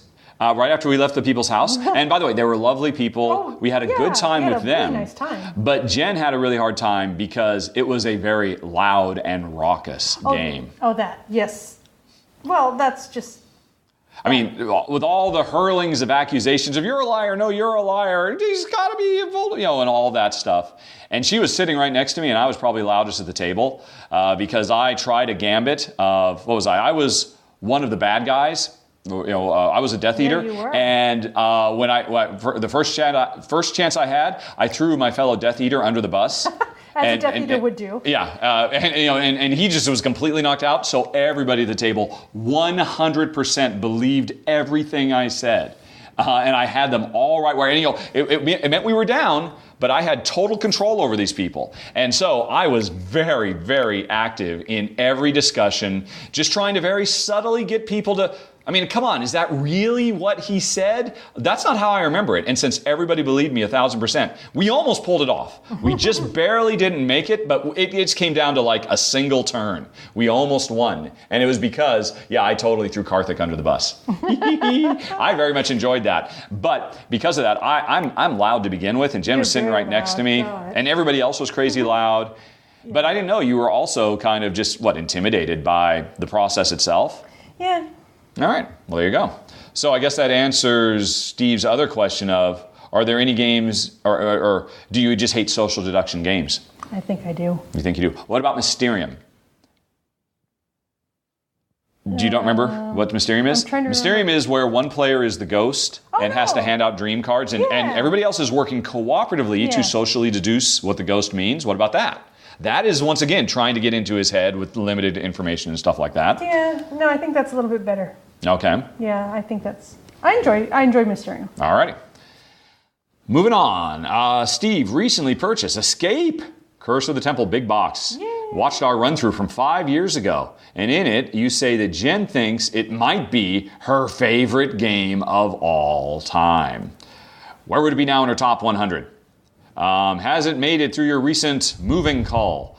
And of all the expansions, what are your favorites that I should play? All right. Honey Pie. Is it still your favorite game of all time, potentially? No, but I really, really like it still. Mm-hmm. Although we haven't played it for... We haven't played it for a couple of years. I think we've played expansions to it. And we played like Zombie Escape. Yeah, what was that? Yeah.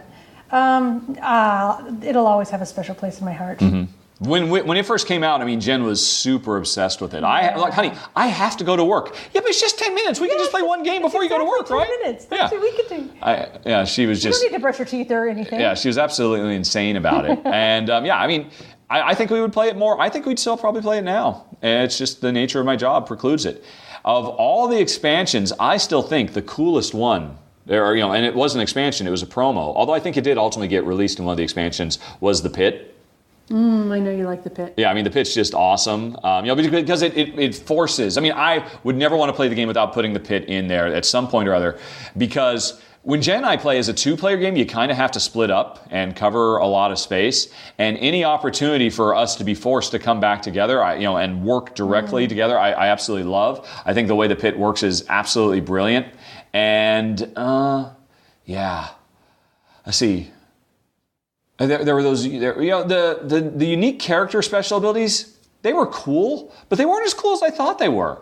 Because, Escape, or any game like Escape, can run the risk of becoming too top-heavy. Anytime when you're having to play against the clock in real time, you don't want to have too much stuff to juggle in your mind. Yeah. Escape has just about the perfect level of simplicity of play, just enough to think about, but not overwhelming, the same way Fuse does. So, I mean, there's a lot of the stuff. I think mostly I've just enjoyed those little extra tiles that come in that don't confuse things too much. And anytime there's a tile that forces you to work with other players, those are the best. And of course, that's the base nature of the game too, trying to get rid of the cursed gems. You want to work with other players. But yeah, I mean, I like the slide. You walk in and, I slid down in the room and now I can't go back out the way I came and I got to find another way around. I mean, just fun little thing. I like those little moments. Those are my favorite things. Do you have anything to say, Honey Pie, since we haven't played it for a couple of years? No, not really. What's your favorite curse? I think probably that you can't speak. Because it makes me shut up? No, it makes it a lot harder if you can't speak. Yep. Yeah, the one where you have to put your head on the top of your head. Yeah. I don't know. They're just fun physical comedy. Alrighty. Oh, and last question. Will we be attending the UK Games Expo? Check earlier in this very episode. I guess I should have saved it for this, but I didn't know, Steve, that you would ask this. And have you ever been, and do you plan on going this year? Yes, we will be there. As I mentioned earlier, we've never been before. Yep. I don't know if we'll ever be again, but 2018 is the year. Yes. You'll see us there. Although we don't know how long and how many days, etc., because we're too busy moving right now. We should be packing boxes, but we were just so exhausted. Jen took a nap. She didn't want to get back up and go back. And I said, well, we could do the podcast. She said, yes, please. Okay. Yes. All right.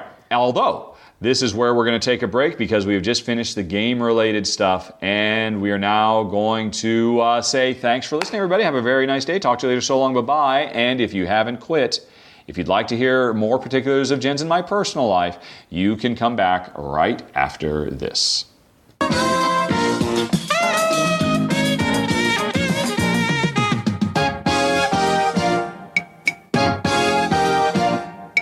Okay, everybody, time for the personal questions and answers, and oh my gosh, there were a lot, not surprisingly, after our announcement from last month.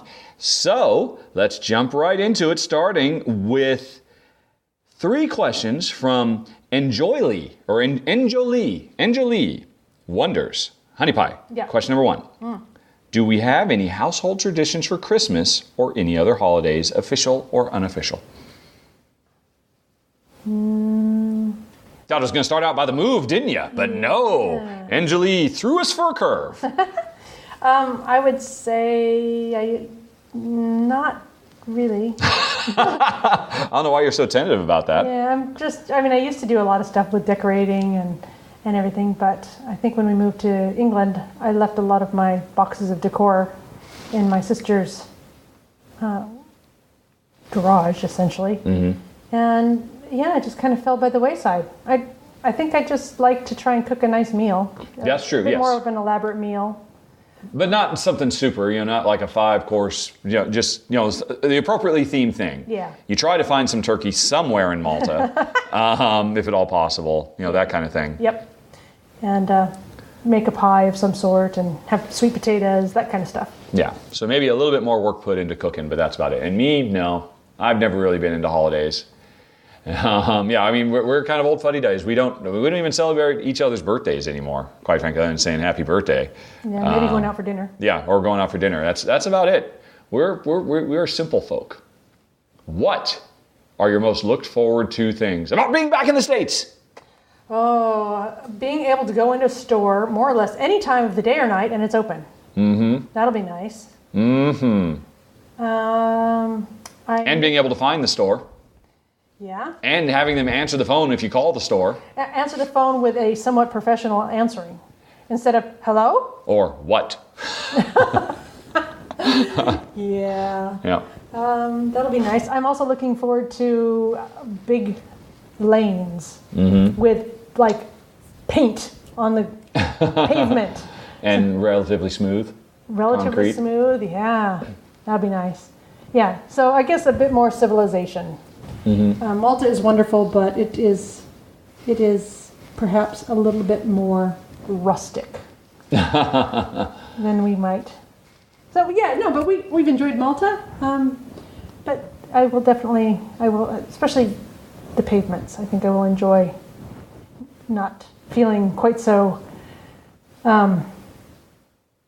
Oh gosh, it's like anyone's game when you're on the roads here. The standard of driving is pretty low. Following the rules, you never expect anybody to do anything. So yeah, it'll be nice to be back in a bit more of a civilized driving environment. All right. What about food? Oh, I hope we don't like balloon up to double our weights. to what our old American weight was, quite frankly. Oh, well, when I was in America, I was much slimmer than I am now. I was much fatter than I am now. That's true, but I was running. I was doing 10Ks, remember? Yeah. Oh, that's right. Yeah. So, yeah, I will. I think I'll have to pick that back up again. Yeah, I just pick up 10Ks. No big. Easy peasy. I'll work on it. Yeah. Yeah. Alrighty, and Angelie was wondering if you guys are moving to Seattle proper, or have you considered Olympia? It's a wonderful city with one of the best game stores in Western Washington, Gabby's Olympic Cards and Comics. It also has a wonderfully more intimate downtown with great alternative lifestyle, eco-friendly vibe. I think it's also not as expensive as Seattle, which is nice. And herein ends the public service announcement for Olympia. All right. Right. No, we have not considered that at all. Because the reality is, we are moving back to Seattle, or the Seattle area. Like I said, we are not in the heart of Seattle at all. We're way out in the sticks. I think we are still in metropolitan Seattle, or in the King city County. limits. Huh? Yeah, we're in King County, but we're way out in the sticks. Yeah. We're moving back to the first house we bought when we were fresh out of college in our mid-20s. 21. Were we 21 and 22? Actually, No, we were I older than that, weren't we? I think we were 22. Yeah, we were married. Because we got married when Yeah. we were 21. I was still at Nintendo because we were able to make the down payment because of that bonus I got, plus the bonus you got from Scandia Jewelers downtown. Yeah. Northwest Marketing. Yeah. And the thing is, when we eventually left, we lived in that house for, 4 or 5 years, and then we moved to Oregon, and we never sold it. We've been renting that house ever since, and it was a fixer-upper when we moved in, it was a fixer-upper when we moved out, and after 15, 20 years, it's going to need a lot of fixing up now. But we're moving back in there because it was big enough for room for me. So, our choice of where we're living is driven by that fact. I know I was talking earlier in the non-personal section about how our overall cost of living is going to increase significantly, but in one way it's not so bad because we are losing the income that we get from the renters in our Seattle house, but their income was basically covering our rent here in Malta. Yep. So since we're not paying rent here in Malta, but we're not getting that, it's kind of a wash. Kind of. Yeah. Nowhere near close to a wash when you think of all the other stuff, all the other costs we're going to have to incur. But at least that's one thing. So yeah, Olympia is nice. We've certainly driven through it many times, driving back and forth from Seattle to Oregon back in the day. I don't think we ever spent any quality time in our state's capital, though, have we? No, I don't think so. No. Yeah. I only recognize it from its highway, afraid to say. So yeah, Olympia is not in our future. And then we move on to Catherine, who says, you understand, you have family obligations, and that should be enough of a reason to return. But this awful political environment makes George W. look like a sweetheart. Some questions for the pod. How are you going to live in this disheartening political climate? With my head in the sand. Yep, with a paper bag on. Yep. Yeah, Jen does not pay attention to politics at all. I don't know how you, I mean, are you not inundated with it on Facebook? Because Jen likes to spend a good once or twice a week. She likes to just hunker down for a couple hours on Facebook and look at nonstop videos of cute dogs and stuff. Yeah, no, I don't have a lot of political people in my feed. Oh, yeah. Yeah, so that's how I avoid most of it. Yeah, at any given time, Jen really has almost no idea what's going on. Has no idea what the latest scandal is. Thank God. And because so, there's nothing I can do about it. There's no point in me wasting my energy getting upset about it. Yeah, she'll vote when she gets her chance. Oh, yes. Me, you know what? I don't think, so I think the reality is it's not going to make much of a difference for either of us. We are going to a deep blue state, one of the best states in the nation as far as I'm concerned. While we are worried about, the Affordable Care Act, at least Washington State is one that has taken steps to make sure it's a healthy, robust market, because I have been checking it out, and compared to some states, red states that just did everything they could to not take the federal subsidies and all that, so it's just a total train wreck. I mean, Washington is up in enrollments this year, and the more enrollments, the better it's going to be. And the individual mandate doesn't go away till 2019, so hopefully saner heads can prevail, et cetera, et cetera. So yeah, the thing is, I'm knee-deep in this stuff. I watch Maddow every day through my VPN that makes a Maltese internet provider think that I'm in America or in England or wherever I need to be to watch whatever streaming show I want to watch. So, and I listen to the Majority Report most every day on, those are probably my two main, what do I watch? I watch The Daily Show, the Maddow, the Majority Report on YouTube. They're a little bit too progressive for me, but still, I mean, on the whole, Michael Brooks, he's a bit too much, but Sam, I think he's really level-headed. And, what else? There's a few other sources. So it's not going to change for me. I'm knee-deep in it all the time. And I don't think it's going to change for Jen because she avoids paying any attention to it all the time. And the reality is, no matter how much you might disagree with somebody on the political spectrum, if you actually meet them in real life, you'll just sit down and you'll have a pleasant conversation with them. I mean, people are good. Even if you fundamentally disagree and you think they're misguided in their efforts to do whatever they're trying to do, it doesn't change the fact that they're good people. So I think day to day, it's not going to change much. I'm disheartened all the time anyway. Jen is ignoring it all the time anyway. Yeah. It won't matter that we're in the middle of it. Like you said before, we're moving because we have to. The logistics of our younger lives, when we made a lot more money, although actually we weren't making a lot of money in our 20s. Oh gosh, no. It's just we were struggling. As everybody does when they're in their 20s. Yep, but we did talk about how it's a shame we're not moving to a battleground state. Yeah. I mean, because we're going to a state where, our vote's going to be pretty much the party line. We're going to vote the same way everybody else is. The Electoral College is not going to fear us in any way, shape, or form. Moving to, but we're not because of our circumstances. But that would have been kind of cool. But anyway, I for one am very excited. Will you register to vote in Washington? Be your first priority upon return. It will definitely be done. We are still registered. We vote in Texas currently because that is our last address. We left Texas. So we voted in Texas. We still vote in referendums in Texas and stuff like that. But yeah, we will, of course we will be.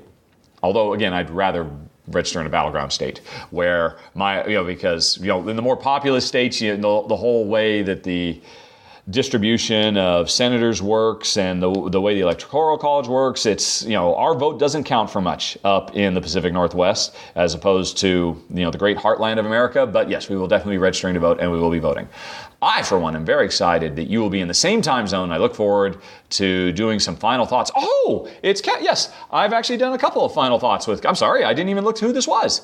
Hey, Kate. Yes. All right, have you listened to the Five By podcast? I have never heard of it. I've been recording some segments in the last 6 months. I should probably put it on my to-listen list. The Five By podcast, Fiveby podcast. Check it out, because Kate is very sharp and she has good taste in games. I can confirm this from firsthand knowledge. Okay, moving on to Dylan. All righty, Dylan has many humble requests. Honey Pie, review of The Last Jedi. Oh my God, you don't even want to hear what I have to say about that. I think it can best be summed up with, you can go do these without me in the future. Now, Okay, spoiler alert, I loved it. And, as time has gone on, I've fallen more and more in love with it. I look forward to seeing it again and all that, with, deleted scenes and all that. But I don't think that's going to be good enough for Dylan, Honey Pie. Oh. Now, I don't think you've given it a fair shake, because we went and saw it in a theater that basically... You know how those theaters like to turn up the volume and just blow the roof off the place? Yep. It was bad. It was so bad. I mean, I'm losing my hearing, and there were times like, oh, dude, that's too loud. I'm like, oh, I was kind of sonically assaulted by it occasionally, and it was a bit too overwhelming. And I know for Jen, really good hearing. Jen has bat-like hearing. Yeah. Jen's like a dolphin. I should have left. Yeah, I mean, I'm sure for you it was physically painful. Yeah. That is not an exaggeration. It was literally physically painful for Jen. The volume was up so stupidly loud. So you can't really judge it, I don't think. But are you saying are you making a value judgment on the quality of the film, taking that out of the equation? Because you said, you don't want to hear what I think. And I thought you were just going to say, I couldn't tell you because it was too loud. But I inferred from that, no, you have something to say about the directorial choices or the writing choices made in that film. I know it was only a couple months ago that we went and saw it. It was around Christmas, wasn't it? Yes. Yeah. I just remember walking out of the theater and just feeling like, man, that was a waste of my life. I should not have spent a couple of hours doing that. But can you articulate why? I'm trying to remember it now. It wasn't just the volume. The volume was horrible. Yeah, I mean, it was really, really bad. And I like I said, we never talked about it because I thought, oh, well, we'll just wait again. We'll see it this summer when it's available to stream and all of that. Yeah. Anyway, yes. What was the movie that we saw? The Thor movie in the theater? Thor Ragnarok, yeah. That was awesome. Mm-hmm. And all my hopes and dreams and theories about going to the movie had all been rekindled, and I was all excited. And then we went and saw Star Wars, and I was like, oh my God. Okay, apparently one movie in a bazillion I'm going to enjoy in the theater. So, I don't know. I guess I would have to stop and think about the movie, think about the story, think about what I was disappointed in. I haven't given it any thought since Christmas. It's 2 months ago. I had a lot of other things on my mind. I'm sorry, I don't have a lot of stuff to say. I think it's great. I think the theater we watched it was too loud. But I think all the nitpicky stuff that people go on about are ridiculous. Like the purple hair. I've heard about that. People are like, why is your hair purple? Well, that's demonstrably ridiculous. But people complain about, I don't know if I should go into spoilers. I probably shouldn't. You know what? Tell you what, Dylan. Right back again, go to questions@rado.com after I think it's coming out in a couple weeks, isn't it? Of course, maybe we'll watch it when we're in England, if it's available for streaming at that point, and we'll watch it under more reasonable circumstances. Because the other thing too, I know, Jen came out of Ragnarok rejuvenated because that was just a fun. Last Jedi is not a fun movie. It was a serious movie. It was a dark movie. It was dark in tone, and the events that happened. It's kind of a Star War, as opposed to just a silly madcap comedy adventure, which is what Ragnarok was. Mm-hmm. And so obviously you were hoping for that, and you didn't get that. You got a very serious, dour, wow, things are really dark. This is really bad. Oh my gosh, there's very little points of light in this universe. Yeah, that's true. Which means Jen is just going to be predisposed not to enjoy that anyway. But it is obviously the empire of this new trilogy. And for me, the interesting thing about it is, I like the movie so much, I think it. What do you call it? I can't think of the word. But I was so down on Force Awakens. I really did not like that in any way, shape, or form. But it has now, I retroactively have warmer feelings for that because of the events in Last Jedi. But like I said, I don't want to go into spoilers. I could do a 2-hour thing, rebutting every single, from my perspective, silly argument that is made against the plot holes and whatnot of the film. They're all ridiculous. Someday, when I'm back in the States, maybe I'll go on the Alaboom and have a big 3-hour debate with Lance Mikester about it, because I thought it was awesome. I thought it was really, really good. Okay, Honey Pie. Yes. Oh no, review Man of High Castle. We haven't watched it. It's on the list of things to watch. We've just never watched it. Large part because Jen looks at the the splash art and reads the script and says, "Oh, that sounds really dark." I think I'm gonna have to. It's the one where it's alternate history America, where Oh, were there Nazis? yeah, the Germany won the war and all that. That's and just like I want to watch that. That I would like to, experience because I like the alternative reality things. It's just. But it looks very dark, so we haven't watched it yet. Yeah. Honey Pie, what's the best documentary ever? I love all of the Richard Attenborough stuff. Oh, okay. Yeah, David Attenborough. Yeah, the BBC. Yeah. Yeah, okay. All of his documentaries are awesome. That's cool. That's cool. That's tough. I mean, I've watched all the big ones. But, the best documentary. Are we talking about like Michael Moore documentaries? Oh, yeah, sure. Michael Moore. Yeah, those are documentaries. I mean, 60 Minutes does 3 documentaries a week, basically, just little mini documentaries. Literally, my gut response is Inconvenient Truth, because it was important. It started a conversation. It was really beautifully put together. I mean, it's whatever it is, a 90-minute movie that's effectively a PowerPoint slide. It's a movie of a guy giving a PowerPoint presentation, and yet it's very beautifully shot and really compelling. And on top of that, I mean, I'll be honest, it made me aware of the situation and the problem. And and it is the biggest problem facing mankind today. Wealth inequality or man's inhumanity to man, all of that stuff pales. And Brexit, Trump, none of that stuff matters. Inconvenient Truth is, well, I mean, it really opened my eyes, and yeah, so that's what pops into my head. All right, Dylan, and circle back around in a while, Dylan, on that Last Jedi, or like I said, watch Alaboom. Maybe I'll deal with it there, if Lance will have me.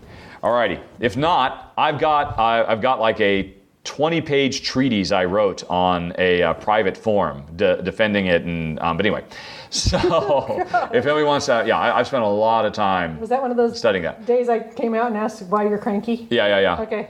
Yeah, because what I did is for as soon as any movie comes out, you don't have to be a pirate. You can just go download the subtitles. And then you've got a script of the whole movie. If you want to go back and write, what did that character say? What was actually happening in that scene? Just download the subtitles. And so I have thrown so many quotes of so many things from Admiral Holdo and everything else. I mean, I spent a lot of time arguing about that. Far too much time, a silly amount of time. But it was fun. And I'm right.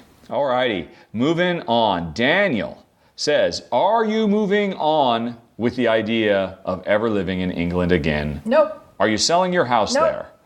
I hope you will not. I'm not. As I will be living on and off in Ireland with my wife and kids, and always hope to see you at UK Game Expo. We'll be there this year. All right, that's all he asked. I mean, do you want to, so we're going to be in England. I mean, Honey Pie, what do you mean going back to England? We're going back to America. Yeah, we're going to be in England for a couple months. Yes, that's true. We're going to be in England for a couple months, but you're saying you're going to grow old and die in England. Oh, I don't know about that, but I am certainly going to live in England again. By hook or by crook? Yeah. All right. Let's see. In the spirit of positive thinking, despite the fact that these are not the most ideal circumstances to move back for, what are you most looking forward to back in the Pacific Northwest? All right, so we did in general, but what are you looking forward to in the Pac-NW? Oh. The Emerald City. Well, I am looking forward to being like the Evergreen State. The cradle of glassiness. Yes. Because obviously Chihuly. Well, you're near. Oh yeah, Chihuly's there. Yeah. Chihuly's big in the Seattle area. Bullseye's huge in Portland. Yeah, Bullseye is a maker of glass that is in Portland, Oregon. Yep. Most of Jen's glass comes. She has shipped all the way from Oregon to Malta. Yep. So. Well, usually it goes via England, and I buy it from a supplier there. But so I'm just really looking forward to being sort of back in the arms of my peeps, as far as glass is concerned, and going off and doing a lot of glassy jollies. So, in fact, I think I've got one scheduled for the end of August. I think it is in Eugene, Oregon. It's called Glassstock West. Which means you have to hit east at some point. No, I'll probably just stay west. Just stick west, yeah. So stuff like that. I am really looking forward to just really kind of plugging back into the artistic scene, because I feel like I've been out in the artistic boonies. We are literally living on a deserted island here. I mean, there's the internet. Yeah. I've got the internet to keep me company, but yeah. Yep. All righty. For me, Dick's Deluxe fries and a vanilla shake, of course. That'll be awesome. Yep. Every day for a month when I get there. Oh my gosh. Although I know that it would have to be a special occasion because it's too far to go because we're too far away. Yeah. But yeah, what else? Actually, I miss trees. Trees will be very nice. They make me a jolly good fellow. I like trees. They help me unwind and sometimes make me feel mellow. And yeah. I never had a problem with gray, drizzly skies. It has never bothered me. I don't know how you feel about leaving all this sunshine behind, all this vitamin C. I am concerned, to be honest, because I can remember just thinking it's gray and drizzly for weeks at a time in Seattle. And it is, and it will be. So I might not do as well. We might have to get me one of those lamps. Keep me sane. Okay. Yeah, Jen's torching with her lamp on top of her. I don't know, but we'll see. I mean, that actually has been a concern. Even thinking about moving back to England after living in Malta. We've talked about, I don't know if we can go back, but I don't know. We'll see. I mean, all you can do is go and see. In fact, we've never moved back to any place. Yep, we've always moved forward, never back. Yeah, my theory has always been you can never go back because it's never going to be the same. So it'll be interesting to see how it is to actually go back somewhere. I agree. Okie doke. In your experience of being an expat, I have been as well, moving around with my wife. Is it stranger being an American living abroad in another culture, or coming back to America having lived abroad, looking at your own culture from a European experience? We'll have to get back to you on that. But what do you think? Well, no, but I mean, obviously you go back every year, sometimes twice a year, and you spend weeks there. So what is your experience being a cultured European going back with the Philistines? God, people can look underneath the toilet stalls and see if your feet are there. Oh my gosh. My feet need privacy. So that's a little weird. I do like having a full door on the toilet stall. As I mentioned earlier in the podcast, it's such a pleasure to be on real streets and real highways. With proper sized lanes and not potholes and things. It's just, that is always such a pleasure. And I think it's one of those things that you easily get used to. What else? Going into a store at 11 o'clock on a Sunday night and they're open and they'll sell you stuff. Wow, what a thought. I mean, even England, you can't buy things on a Sunday morning until I think it's 11 o'clock because of the Sunday trading laws. Yep. So you can be in the store physically at 10 o'clock, but they will not ring you up until 11 o'clock. So it sounds like your European perspective of America is, oh my gosh, this is so awesome. I can buy stuff anytime I want. I can go back to being a consumer in a consumer-driven if I want ice cream society. At 10 o'clock at night, I can go get some. So are you not looking down your nose at those Philistine Americans and their consumeristic ways? Or are you just looking forward to getting back into those ways yourself? We have been we've had to plan ahead for a lot of years. I don't know. It's probably good. I think I can remember going into Walmarts and big stores like that and just seeing just the mass of stuff that's available to buy and just feeling overwhelmed by it. So I'm sure we'll have a bunch of that kind of a feeling as well. But like everything else you get used to. Yes, today, as I was coming back from mailing some stuff, Jen texted me and said, stop at the store and get 3 containers of cream. I had to go to 3 different supermarkets, and I only came home with 2 containers of cream. And that's not at all uncommon. Yep, because, they come twice a week and they supply the stores. Yep. And so if you're not quite in the right scheduling loop of that, you get what's left over. Yeah. Lastly, Richard, I know you said you are quieter in real life. So when you're off camera with Jen, do you shout things like, hooray, and oh no, and such as you do in your run-throughs all full of vigor? Well, Jen will have to answer that. It is interesting because now when we play games together, he is essentially rehearsing for what he's going to say when he does a run-through. Oh, really? Yeah, I think you do. How so? Well, the way you're explaining things to me. Yeah. Because you will do your iteration thing that you like to do where well, no, now this means that there's 6 of these, or, there's a half a dozen of those.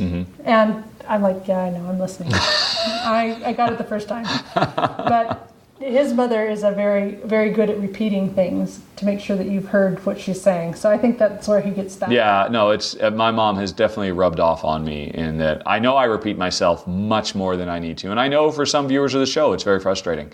But I'm sorry, folks, I just can't help myself. It's just in my nature. Yep. And it's good from a teaching standpoint to be able to reinforce what you've already said. So, and then like we just did a run through together where, what was it, the ambulance one?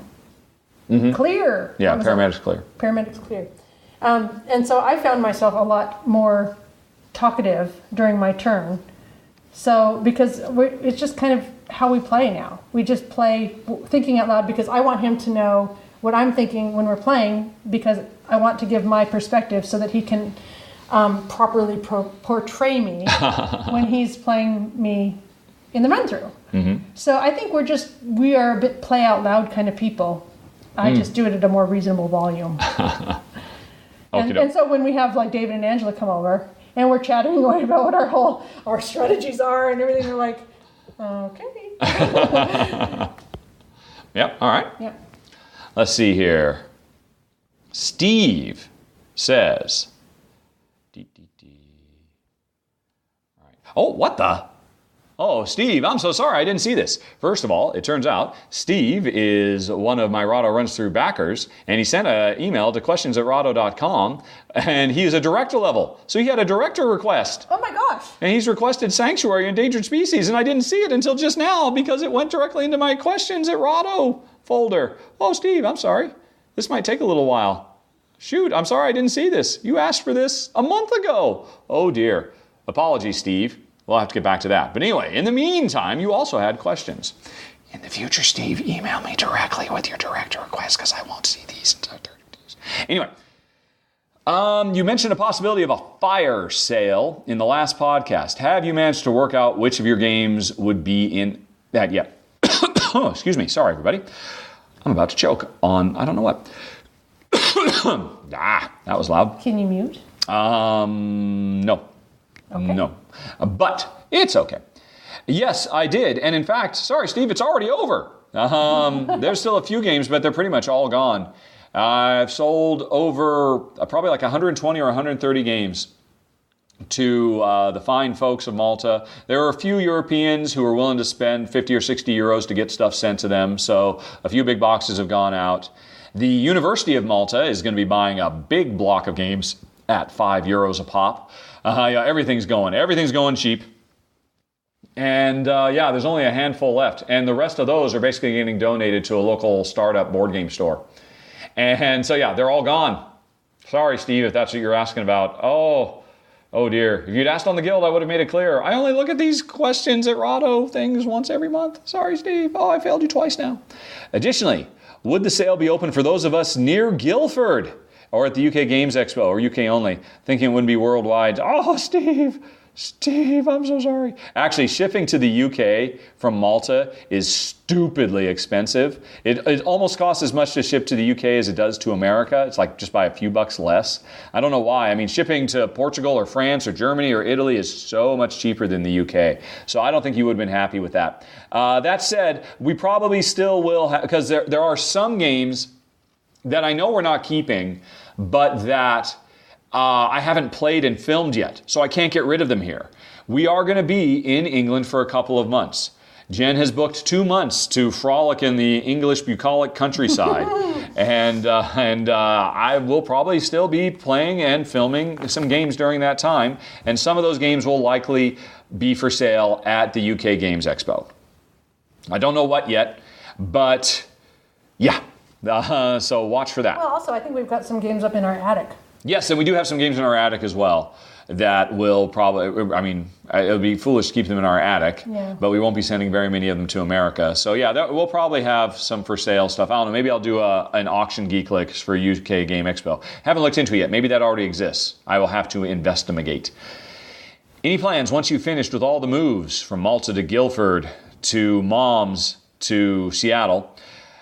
Are we going to invest in a gaming table? If yes, which of the multitudinous variety of gaming tables would you be most likely to get if you have space? We do have space, but them's expensive. Rahdo runs through does not pay well enough to do that. And my mom has a very big wooden oak table. Because that's another advantage of moving in with my mom and then having my mom move in with us is we get a lifetime worth of furniture for free. Hooray! Yeah. Although Mom says her couch is absolutely horrible, so apparently we're going to have to get a new couch. But she's got tables and chairs. I mean, heck, she's got chairs. What? Beds.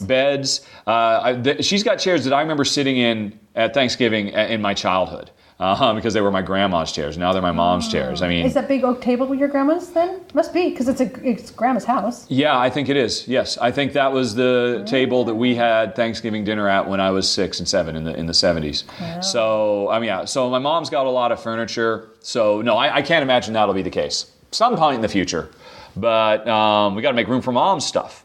Alrighty, let's see here. Oh my goodness, Steve, those are your game-related questions. Well, those all seemed kind of personal anyway, so that worked for you anyway. But anyway, on to personal. Honey Pie, what will happen to the chickens? Okay. Are you ready? It already has happened. It has happened. On Saturday. Chicken apocalypse. No, there was a chicken relocation. Chicken exodus. Exactly. Chicken migration. Yep. Yes. We just moved all the kit over to my neighbors, and then we moved the chickens over to the neighbors. So they are now rehomed, rehoused, happily scratching around in fresh dirt across the wall. Yep. Yes, a few years ago, Jen got our own. So we live in a house that has a building that is 6 apartments. And I think there's 9. There's 9? Yep. Okay, I don't know how many floors are in this building, but almost all the apartments are empty for most of the year. They're just summer rental lets. There's one other person, a single mom named Christiana, who is just the nicest lady, one of our favorite people in the world. Yeah. She lives across from us on the first floor. We don't really socialize with her that much because as a single mom, she's got 2 very young boys, charming young men in her life. Right. And we just it's just too much work being around these kids. It's too bad because we really like Christiana a lot. But anyway, a few years ago, Jen spread the chicken bug to Christiana. Yeah, she looked after our chickens when we were away a couple months in the summer? Yep. And when we went to Africa. Yeah, and when we came back, she wanted some advice. And she got her own chicken coop, and she has a very respectable, reasonable 3 chickens who live the good life over there. But now they've been crowded out by Jen's, 12? Yeah, I got They got 12. transferred over? Although, to be fair, 2 of those 12 were Christiana's, and they just didn't integrate with her. Oh, that's right. Yeah. So they've come home. Yep. Come home to roost. Yep. Yes. So they will live happy lives just on the other side of the brick wall. If you want to know more about that brick wall, go watch my run-through of the Game Anywhere table where we did a tour of our backyard. Hers is the yard just on the other side of the wall. I'm assuming your dogs will get passports and stuff to come back. But you assume, possibly wrongly, that the chickens would not enjoy traveling on plane. Oh, he just made a joke about the chickens. Yes, the dogs, they've always had pet passports. They are international travelers. Yep. Well, Daisy's Italian and Gertrude's English. Yep, and they both live in Malta. And, we've got all their stuff worked out. It is 10 times more expensive to fly them than it is to fly us. And the worst thing is flying them into England. In a lot of ways, it would have been much better just to fly directly to America, except Jen wouldn't want to do that because of transfers. And she wants them to stay in the belly of a plane for the shortest amount of time possible. Same when we flew over here with Dobby. So we're going to spend those 2 weeks in England, but to fly, or 2 months, but to fly in or out of England with dogs is a nightmare of bureaucratic red tape. And no red tape at all, because no airline will work with you unless you use a third-party agent who does all of it and just charges ridiculous highway robbery prices. Yep. And so we're not flying from Malta to England. We're flying from Malta to Amsterdam, whereupon we will get off and the plane, because the Dutch, they got no big hang-ups about flying with dogs. It's easy peasy lemon squeezy. The rest of Europe. Yeah. And then we will get on a ferry and take the ferry in, which means we don't have to do any of the odious dog transfer hardship agent fees. Yep. And there'll still be somebody on the other side in England going, let me see the passport. But it's just a quick, easy check. Yeah, so flying out, though, we are probably going to have to use those bloodsuckers. And so it's going to be crazy expensive to get them back, but they're worth it.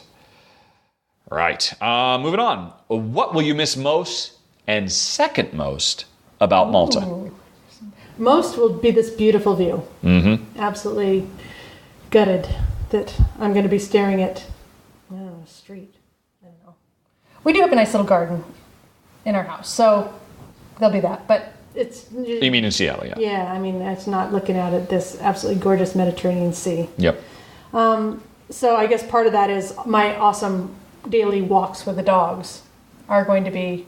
Number two. Or no, are you combining? That's all part of your one? I mean, that's just all the views and how that improves our life. Yep. The general proximity to the sea. Yep. And the clean air and the beautiful... right. So. Yeah, and the sunshine and all that. Yep. So the overall ambiance of the environment we find ourselves in is amazeballs. Yep. I would agree. That's my number one as well. But he didn't ask for dish number one, Honey Pie. Steve wants to know, what will you miss second most? At the moment, I'm thinking the healthcare. Oh, yeah, you can't argue that. That's it right there. Yeah. But we've also just recently started eating pastizzis again. That's what I was going to say. I was waiting for you to say something. I was going to say, no, honey, it's pastizzis. Sorry. Pastizzis. All right, so it's a tough tie. Tied for second place is free government healthcare and pastizzis. All righty. Yeah, and we've been so good for like 5 years because they are delicious, but they are just, it's basically fat. They are just greasy. Well, there's nothing wrong with the fat. It's the carbs. Yeah. Yeah. But, oh, my goodness. Okay. Other than the lack of customer service, what will you miss least about Malta? Or what you'll be happiest to have out of your life the most? You've already talked about it at great length. I think it's going to be the roads and the driving. Yeah. The crazy driving. It is hugely unpleasant to drive in this country. In every way, shape, or form. The roads are terrible, narrow, dangerous. The drivers are crazy and don't follow the rules. There seems to be very little in the way of emissions controls. Oh, yeah. So you just get completely belched with black smoke everywhere you go. And you can see the results of that black smoke on every building in every town. Yep. It just makes the whole country seem filthy. And loud. Oh, yeah. And just stupidly loud. Yep. They actually put motorcycle or some sort of, I don't know what kind of motors they are, but on bicycles. Yes. And the kids, and they're not mufflered. Yep. And you hear this horrible, loud, obnoxious motor on a bicycle. Mm-hmm. Oh. Yeah. Yep. So that kind of stuff. Honey, you nailed it. 3 for 3. I agree every step of the way. I literally can't think of anything more. All righty. Let's see. Good question, Steve. Or no, it's not Steve. It's Steve, but with a U. That's weird. Anyway, let's move on to Nathan, who says, could Jen please share some investing advice? Perhaps a regular feature. Oh my gosh. Boom. Buy low, sell high. Okay. Nailed it. Yeah. I just have a bunch of companies that I like that I'm happy to own stock in, and I buy them when they're low and I sell them when they're high. Mm-hmm. I don't think that our generation is the buy and hold forever. I think that was a lovely idea, but I like to take my profits. Mm-hmm. So, but I just keep buying the same companies because they just go up and down and up and down and up and down. Yep, yeah, Jen does not do any kind of research and looks for the hottest stock or, they just IPO'd, let's get there on day one. And, No. Jen knows nothing about Bitcoin. I know a little bit about Bitcoin, but I'm running. I would never. No. I just, it's right. It's a value investment. You have picked your companies that you are 100% certain will stay solvent, and you just focus on them. And when they're at their yearly lows, you buy as much as you can, and when they're at their yearly highs, you sell as much as you can, and you just keep seesawing, and that's it. Nothing more than that. It couldn't be simpler. And usually they pay a dividend too. So if it takes 6 or 8 months for them to go from a low to a high, I'm getting some dividends. I'm third. Nathan say, but which ones? Oh. Are you not comfortable saying which ones you invest in? I feel like if I give you investing advice and it goes wrong, then I'm I'm a bad person. You know, I don't want to be responsible for that. But it's like AT&T and stuff like that, right? Yeah. I mean, it's just. Yeah, I mean, they're huge companies. Yeah. They're not going to go anywhere. Yeah. Yeah. So like AT&T. Yeah, that kind of thing. What's one company that people wouldn't have heard of that you do this yo-yoing in?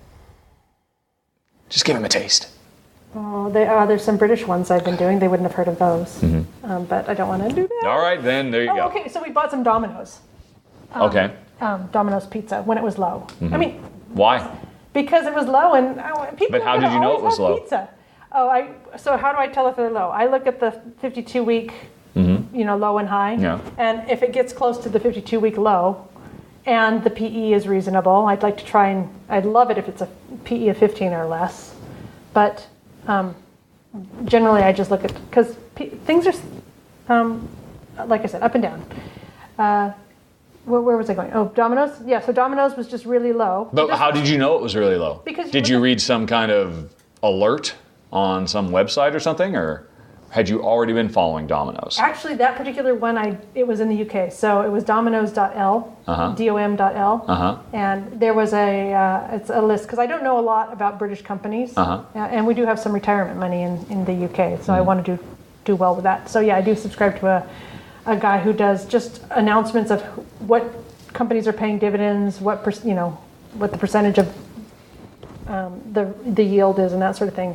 And so Domino's did come up as a high yield dividend paying stock, and then when I went and looked at it, it was also happened to be towards its year low. And so I bought some, and then it went up, and I sold it. Yeah. And then we've never spoken to them again. Nope. That's it. But that is a sneak peek into Jen's investment philosophy. Yep. Nathan would like to add, he's been listening to Phil Ferguson's podcast, who mostly advises index funds. Oh, yes. Now, this is, I think, a very wise decision. If you're not going to pay attention, if you've got like kids and a life and stuff, I think index funds are great. And if we end up selling our house in Seattle, I would probably put the vast majority of the proceeds in an index fund. Okay. Because I think that's very, very safe. And you can get 3.5%, 4% in dividends off of an index fund, which is a very safe withdrawal rate. And you can live on that. So I think if we end up selling our Seattle house in 3 or 5 or 10 years or whatever, that's what I'll do with it. All righty. It's good for diversification too, to have an index fund rather than specific stocks. But we're so young still. I don't feel like, we have time. By young, Jen means I am 49 and she is 48. Yeah. If I recall correctly. So we're young, damn it. We're well below, say, 65 or 70. Yeah. We cannot get to that egg for quite a while. All righty. Thanks, Nathan. Even 59 and a half. Yeah. We're quite a ways from that. On to Henrik. Honey pie. Henrik demands your monthly words of wisdom. Ooh. Your wisdom of the month. All right. Have you heard one recently? All right, well, Jen's going to look for that, and we'll move on and give her, since I gave her no warning whatsoever. No. All righty. Let's see. Moving on to Michael, who wonders, given the move interfering with Rahdo Runs Through fundraiser, is there any other way to support you guys? Patreon? Well, it's interesting. I had already been thinking before the move came up as okay, it's time, we have to do this. Because, this was a very sudden change in our circumstances. Not 30 days before I announced this, we had also announced, I think, on this podcast, we're getting ready for our 5-year multi-plan. And we just paid a ton of money to get our car repaired and stuff like that. And now we're going to, so there's brand new tires on this thing, and we're selling it for a song to a friend. But we're happy she's getting it. But anyway, I had already been thinking that 2018 was the year I was going to switch over to Patreon, because I love the fact that you can just take a month off and push a button and say, nobody gets charged this month because I'm not doing anything. And you just have that kind of freedom. Every year, I sign up for a year's funding on Kickstarter, and then I feel like I am literally trapped in a year-long cycle of filming. I have to produce a sizable amount of content. And the more money I make, the more I feel honor bound to produce tons and tons of content. I mean, I'm not saying I'm beating Tom Vassell, but I think I'm like number 2 in terms of just pure volume. And in fact, actually, I would bet you money I beat Tom in actual minutes posted. I post every week, every month, more footage for you to watch than anybody else. It's absolutely insane. And but I do that because I feel like, man, everybody's been so great to me. I have to live up to that. And so I had been considering forcing myself to switch. But this was when we were like, oh, but we're going to live in Malta for 5 years and the cost of living is really low and maybe we should start acting like it. And switching over to a thing where, hey, you know what? If this is how much I'm making from Patreon, there'll be this many run-throughs. And if we cross this hurdle, there'll be this many run-throughs. And it was going to be something like, oh, and it'll mean, oh, there's 4 or 5 videos a month. That I'd be maybe going from like, I average, I think, 4 videos a month over the course, or a week over the course of a year. If you include top 10s and special events and all that kind of stuff. So, one almost every day during the work week gets posted. And I was thinking of switching more to, hey, how about 1 a week? So there'd be 50 to 60 videos a year instead of 200 plus. And, adjust funding goals off of Patreon and all that. But with this big fundamental change, I don't know. We talked about it. We've been so worried about just the logistics of moving that we haven't spent much time talking about how are we going to continue funding Rahdo Runs Through. I still like Patreon, and I've been hesitant to do Patreon for years now because it just seemed, I knew if I did, it would be a big, big drop. And this year I was saying I'm ready to take that drop. But now, because of our change in circumstance, I'm not ready to take that drop in income. But Patreon has become a much more readily acceptable form of supporting your favorite show. A couple years ago, it wasn't. It was kind of an outlier, and people were like, oh, I'm not going to sign up and do Patreon. And and people had the attitude of, yeah, I'll give you $20 for the year, but $2 a month? No, that's crazy. I'm not going to do that. It's like $4 difference. It doesn't really matter. But there's just like this psychological barrier. I think people are getting through that psychological barrier. And I mean, Patreon just makes more sense. So I'm not sure if we're going to switch over to that or if we're just going to stick to the yearly fundraising drive, borrowing from PBS that has obviously worked. And if it ain't broke, don't fix it. We're already breaking enough stuff this year, particularly because another thing is we're going to be in England for 2 months. And Jen is going to have access to her big kiln for the longest period of time in the last decade. Half a decade. 5 years. Yeah, I said that. Uh-huh. And so Jen was thinking about, well, what could I make? As backer level rewards. And she had this very, very cool idea because there's such an influx of digital working their way into board games now. Using your iPhone, using your smartphone.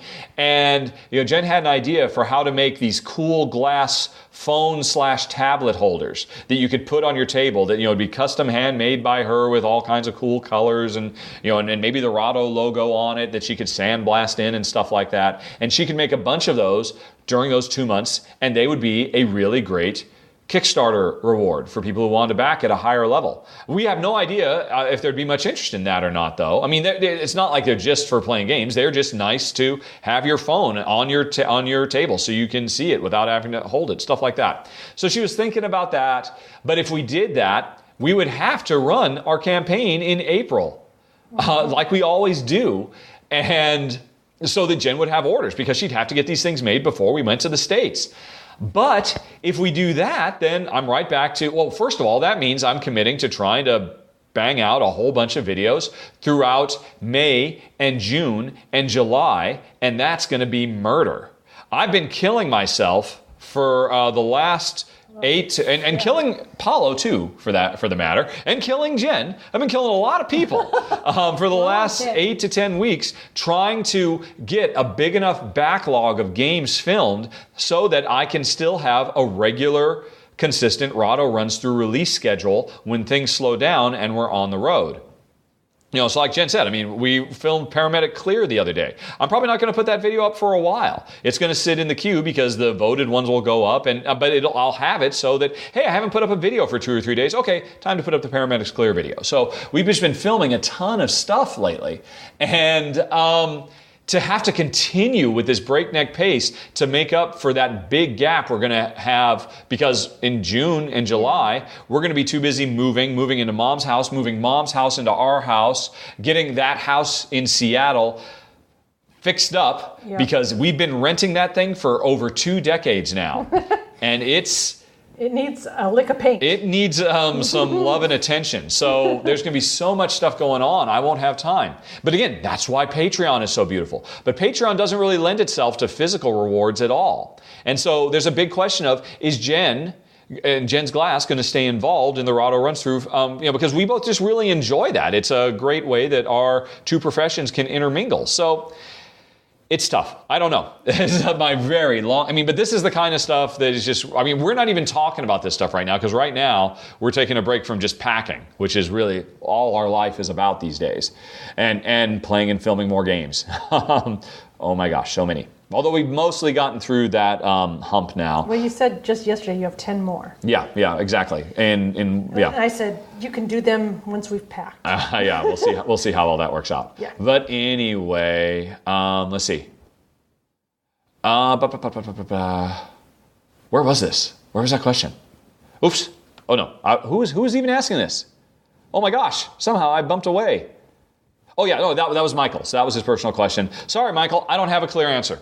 I don't. Oh, your original question though was, is there any other way to support our guys? You can go to jennifer.net, JENEFER.net, which will give you a link to her Etsy page. Although life is a little crazy. Oh, no, actually, don't do that, because Jen is about to, if she hasn't already, put a link on her Etsy page saying, I'm sorry, for the next few months, I cannot do custom orders anymore because my life is on the road. Yeah. In fact, you're going to do a deadline, right? Well, I've kind of already put it on there saying I can try, but okay, if you want custom stuff, convo me. Yeah. I just don't know. My equipment's going to be on the road. Mm-hmm. As will you, et cetera, et cetera. Yeah. And when we get to America, we'll have to deal with voltage trends, because she has this European stuff that is on a different, and all kinds of craziness. So, yeah, hard to say. But Michael, thank you very much for the thought. We really do appreciate it. Andrew says, sorry if this is a repeat from the past, but I don't think I've heard the answer before, and I have to ask this of any Harry Potter fan. Harry Potter fan. Did I say Harry Potter fan? I think I did. What is your favorite Harry Potter book and why? You have to answer this, honey. I know. You have read or listened on audio to every one of those books at least 5 times apiece. Yeah. Yeah, and for Jen, it's comfort noise to have in the background instead of music when she's working. Yeah, security blanket. Who is your favorite audiobook reader? I like Jim Dale. More than Stephen Fry? Yeah. Okay. Definitely. All right. Definitely. Do you hear Gert is groaning underneath the table? Yep. Favorite book? 7 to choose from. I know. Not 8 like the movies. I'm going to say... I don't know, because I like different ones for different things. I like the character development in some, and I like the magical exploration in others, and I like the story in others. Should I get out a 7-sided die so you can roll? Yeah. Pick your favorite child. My favorite child? Well, it's like you're having to pick your favorite. Oh, right. Oh, do I have to? Yes. Andrew has demanded it. He's practically kicking down our door. Then I'm just going to go with the first one because it was the first one. Yep. I would literally say I've only read each of them once. I read them. Actually, it's interesting. When we were still in Texas, there was a chance I was going to be the lead designer, creative director on a Harry Potter massively multiplayer online game at the time. Hey, Daisy. No. Good girl. Sorry about that, folks. I think it was for Sony Online Entertainment. They were potentially going to get the rights, and they were going to make an MMO that was going to compete with World of Warcraft, except it wasn't World of Warcraft at the time. I don't think that had come out yet. It was going to compete with EverQuest or I forget the exact timing. And so, I guess I better read these books then, huh? Because I'd kind of heard of them. And I think by that point, only the first 3 had come out. So I'm like, hey, I'm going to read these. You want to read them? And just, oh yeah, I'll read them too. And so I've read all of them. I read those, and then I've just read them as they came out. But Jen loves them. I like them, but they didn't change my world or anything. But for me, the first or the second one, because I like the childish whimsy. Yeah. And and just like the eyes full. Being introduced to this whole new world. Yeah, they're. I mean, obviously they kept introducing. She always was finding new ways to introduce. Oh, look, here's another new facet of this world. But I mean, none of it can compare to the first ones. So for that reason. Yeah, and they certainly do get darker as they go on. So. Honey Pie, Andrew's not done yet. Oh. What is your favorite Harry Potter movie? And now you have 8 to choose from. Oh, gosh. I don't know. I love them all. Andrew demands an answer. I like ranking Jen is things. literally, she has a pained expression on her face, Andrew. This is what you've done to her. I'm not very good at ranking things. Mm-hmm. So I like them all. Okay. Easy answer 3. Azkaban. Did you just pull a number out of the air? Well, I hate to say it because it's often touted as the obvious one because it's the most artsy one. It's the one. It's the one that is less concerned with Potter lore and more concerned with being its own thing. And then of course it's got the crazy time travel stuff at the end, which is always fun. And it was just so brilliantly realized.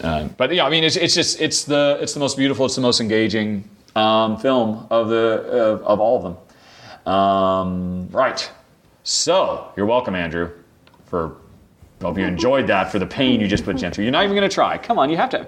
You just watched all of those, I think, when I was on a trip. Didn't you watch all 7 of them? I haven't. No. I could have sworn you did. Well, I have in my lifetime. Yeah, no, but no, you've watched them several times too, haven't you? I mean, you've done like When I'm Gone. I think you've done. When was the last time you were gone? I don't know. 3 years ago when you went and saw your mom? Yeah, and that's when you did Harry Potter. 3 years ago. Well, then which one was your favorite?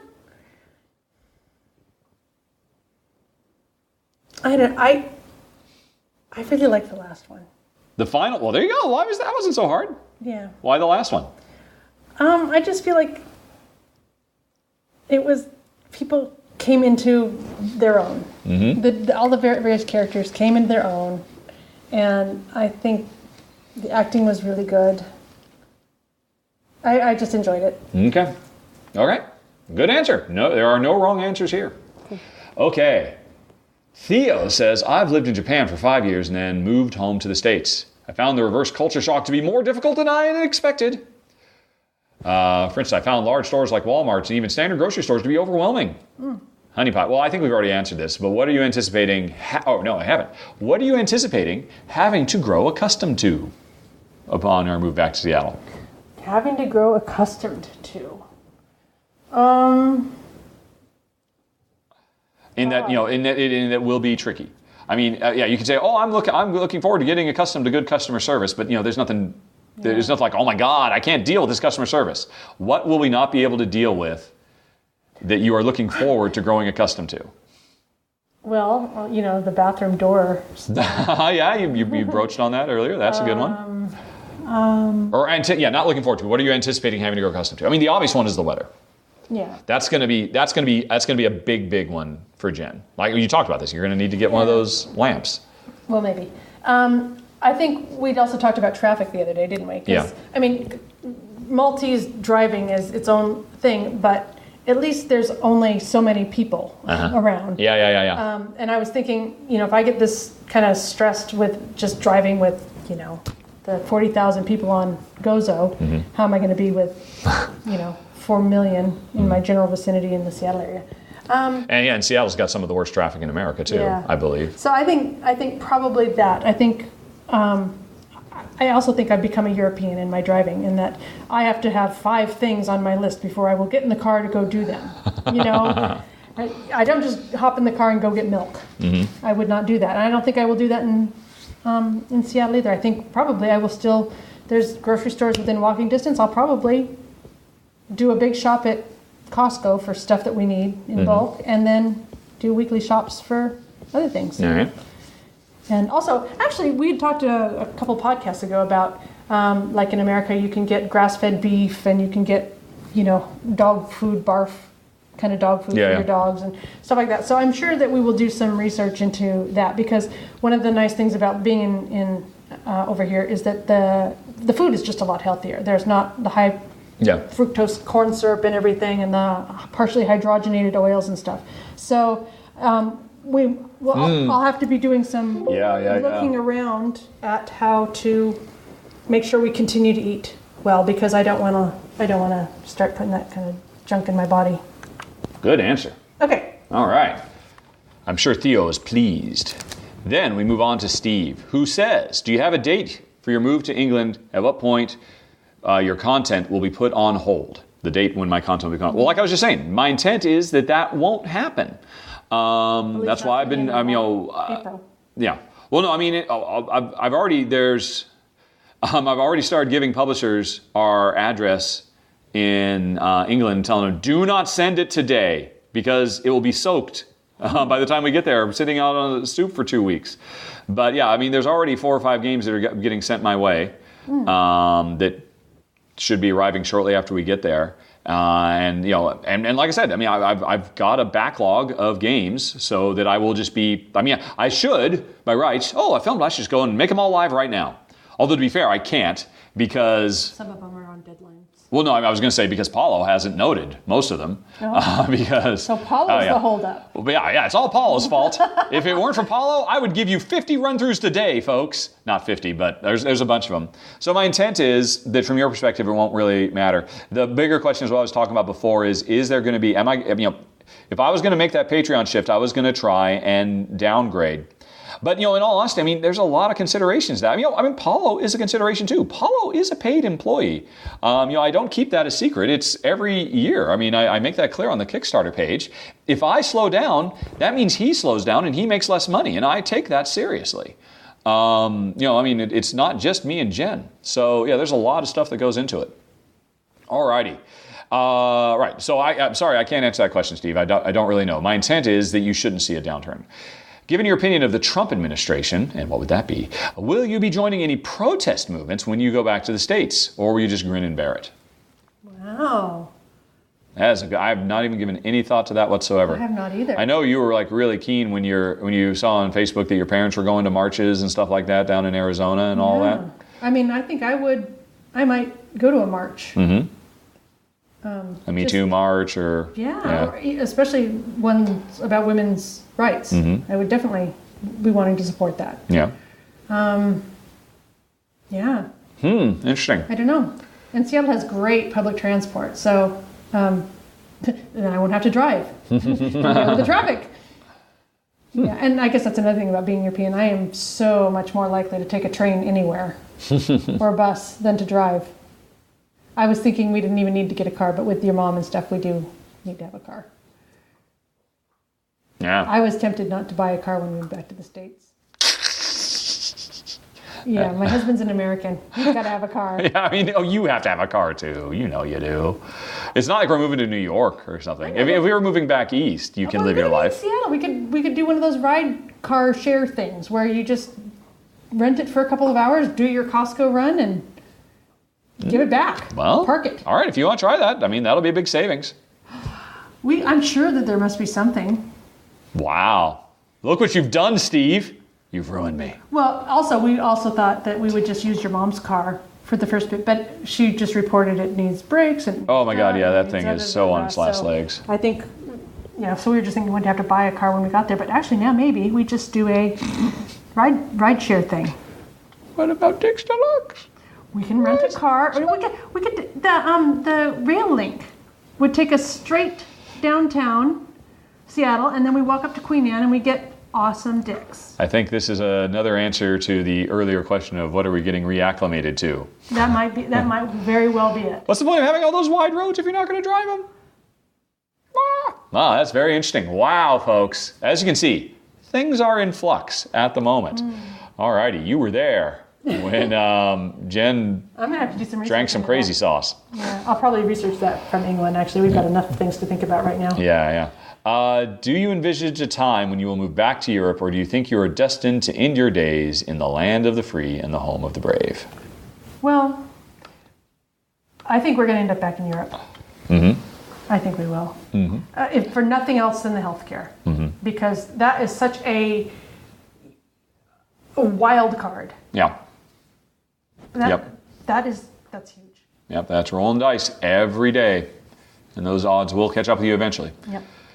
Yeah, and it's not to say that, contrary to what Michael Moore might lead you to believe, government-sponsored healthcare is not the greatest thing in the world. No. We just, Jen's had a little gastro thing lately, and it was kind of getting her a little stressed out. And so when I say lately, I mean for a couple of months. Yeah. Because, Jen's been trying to get somebody to see her about this for a couple of months.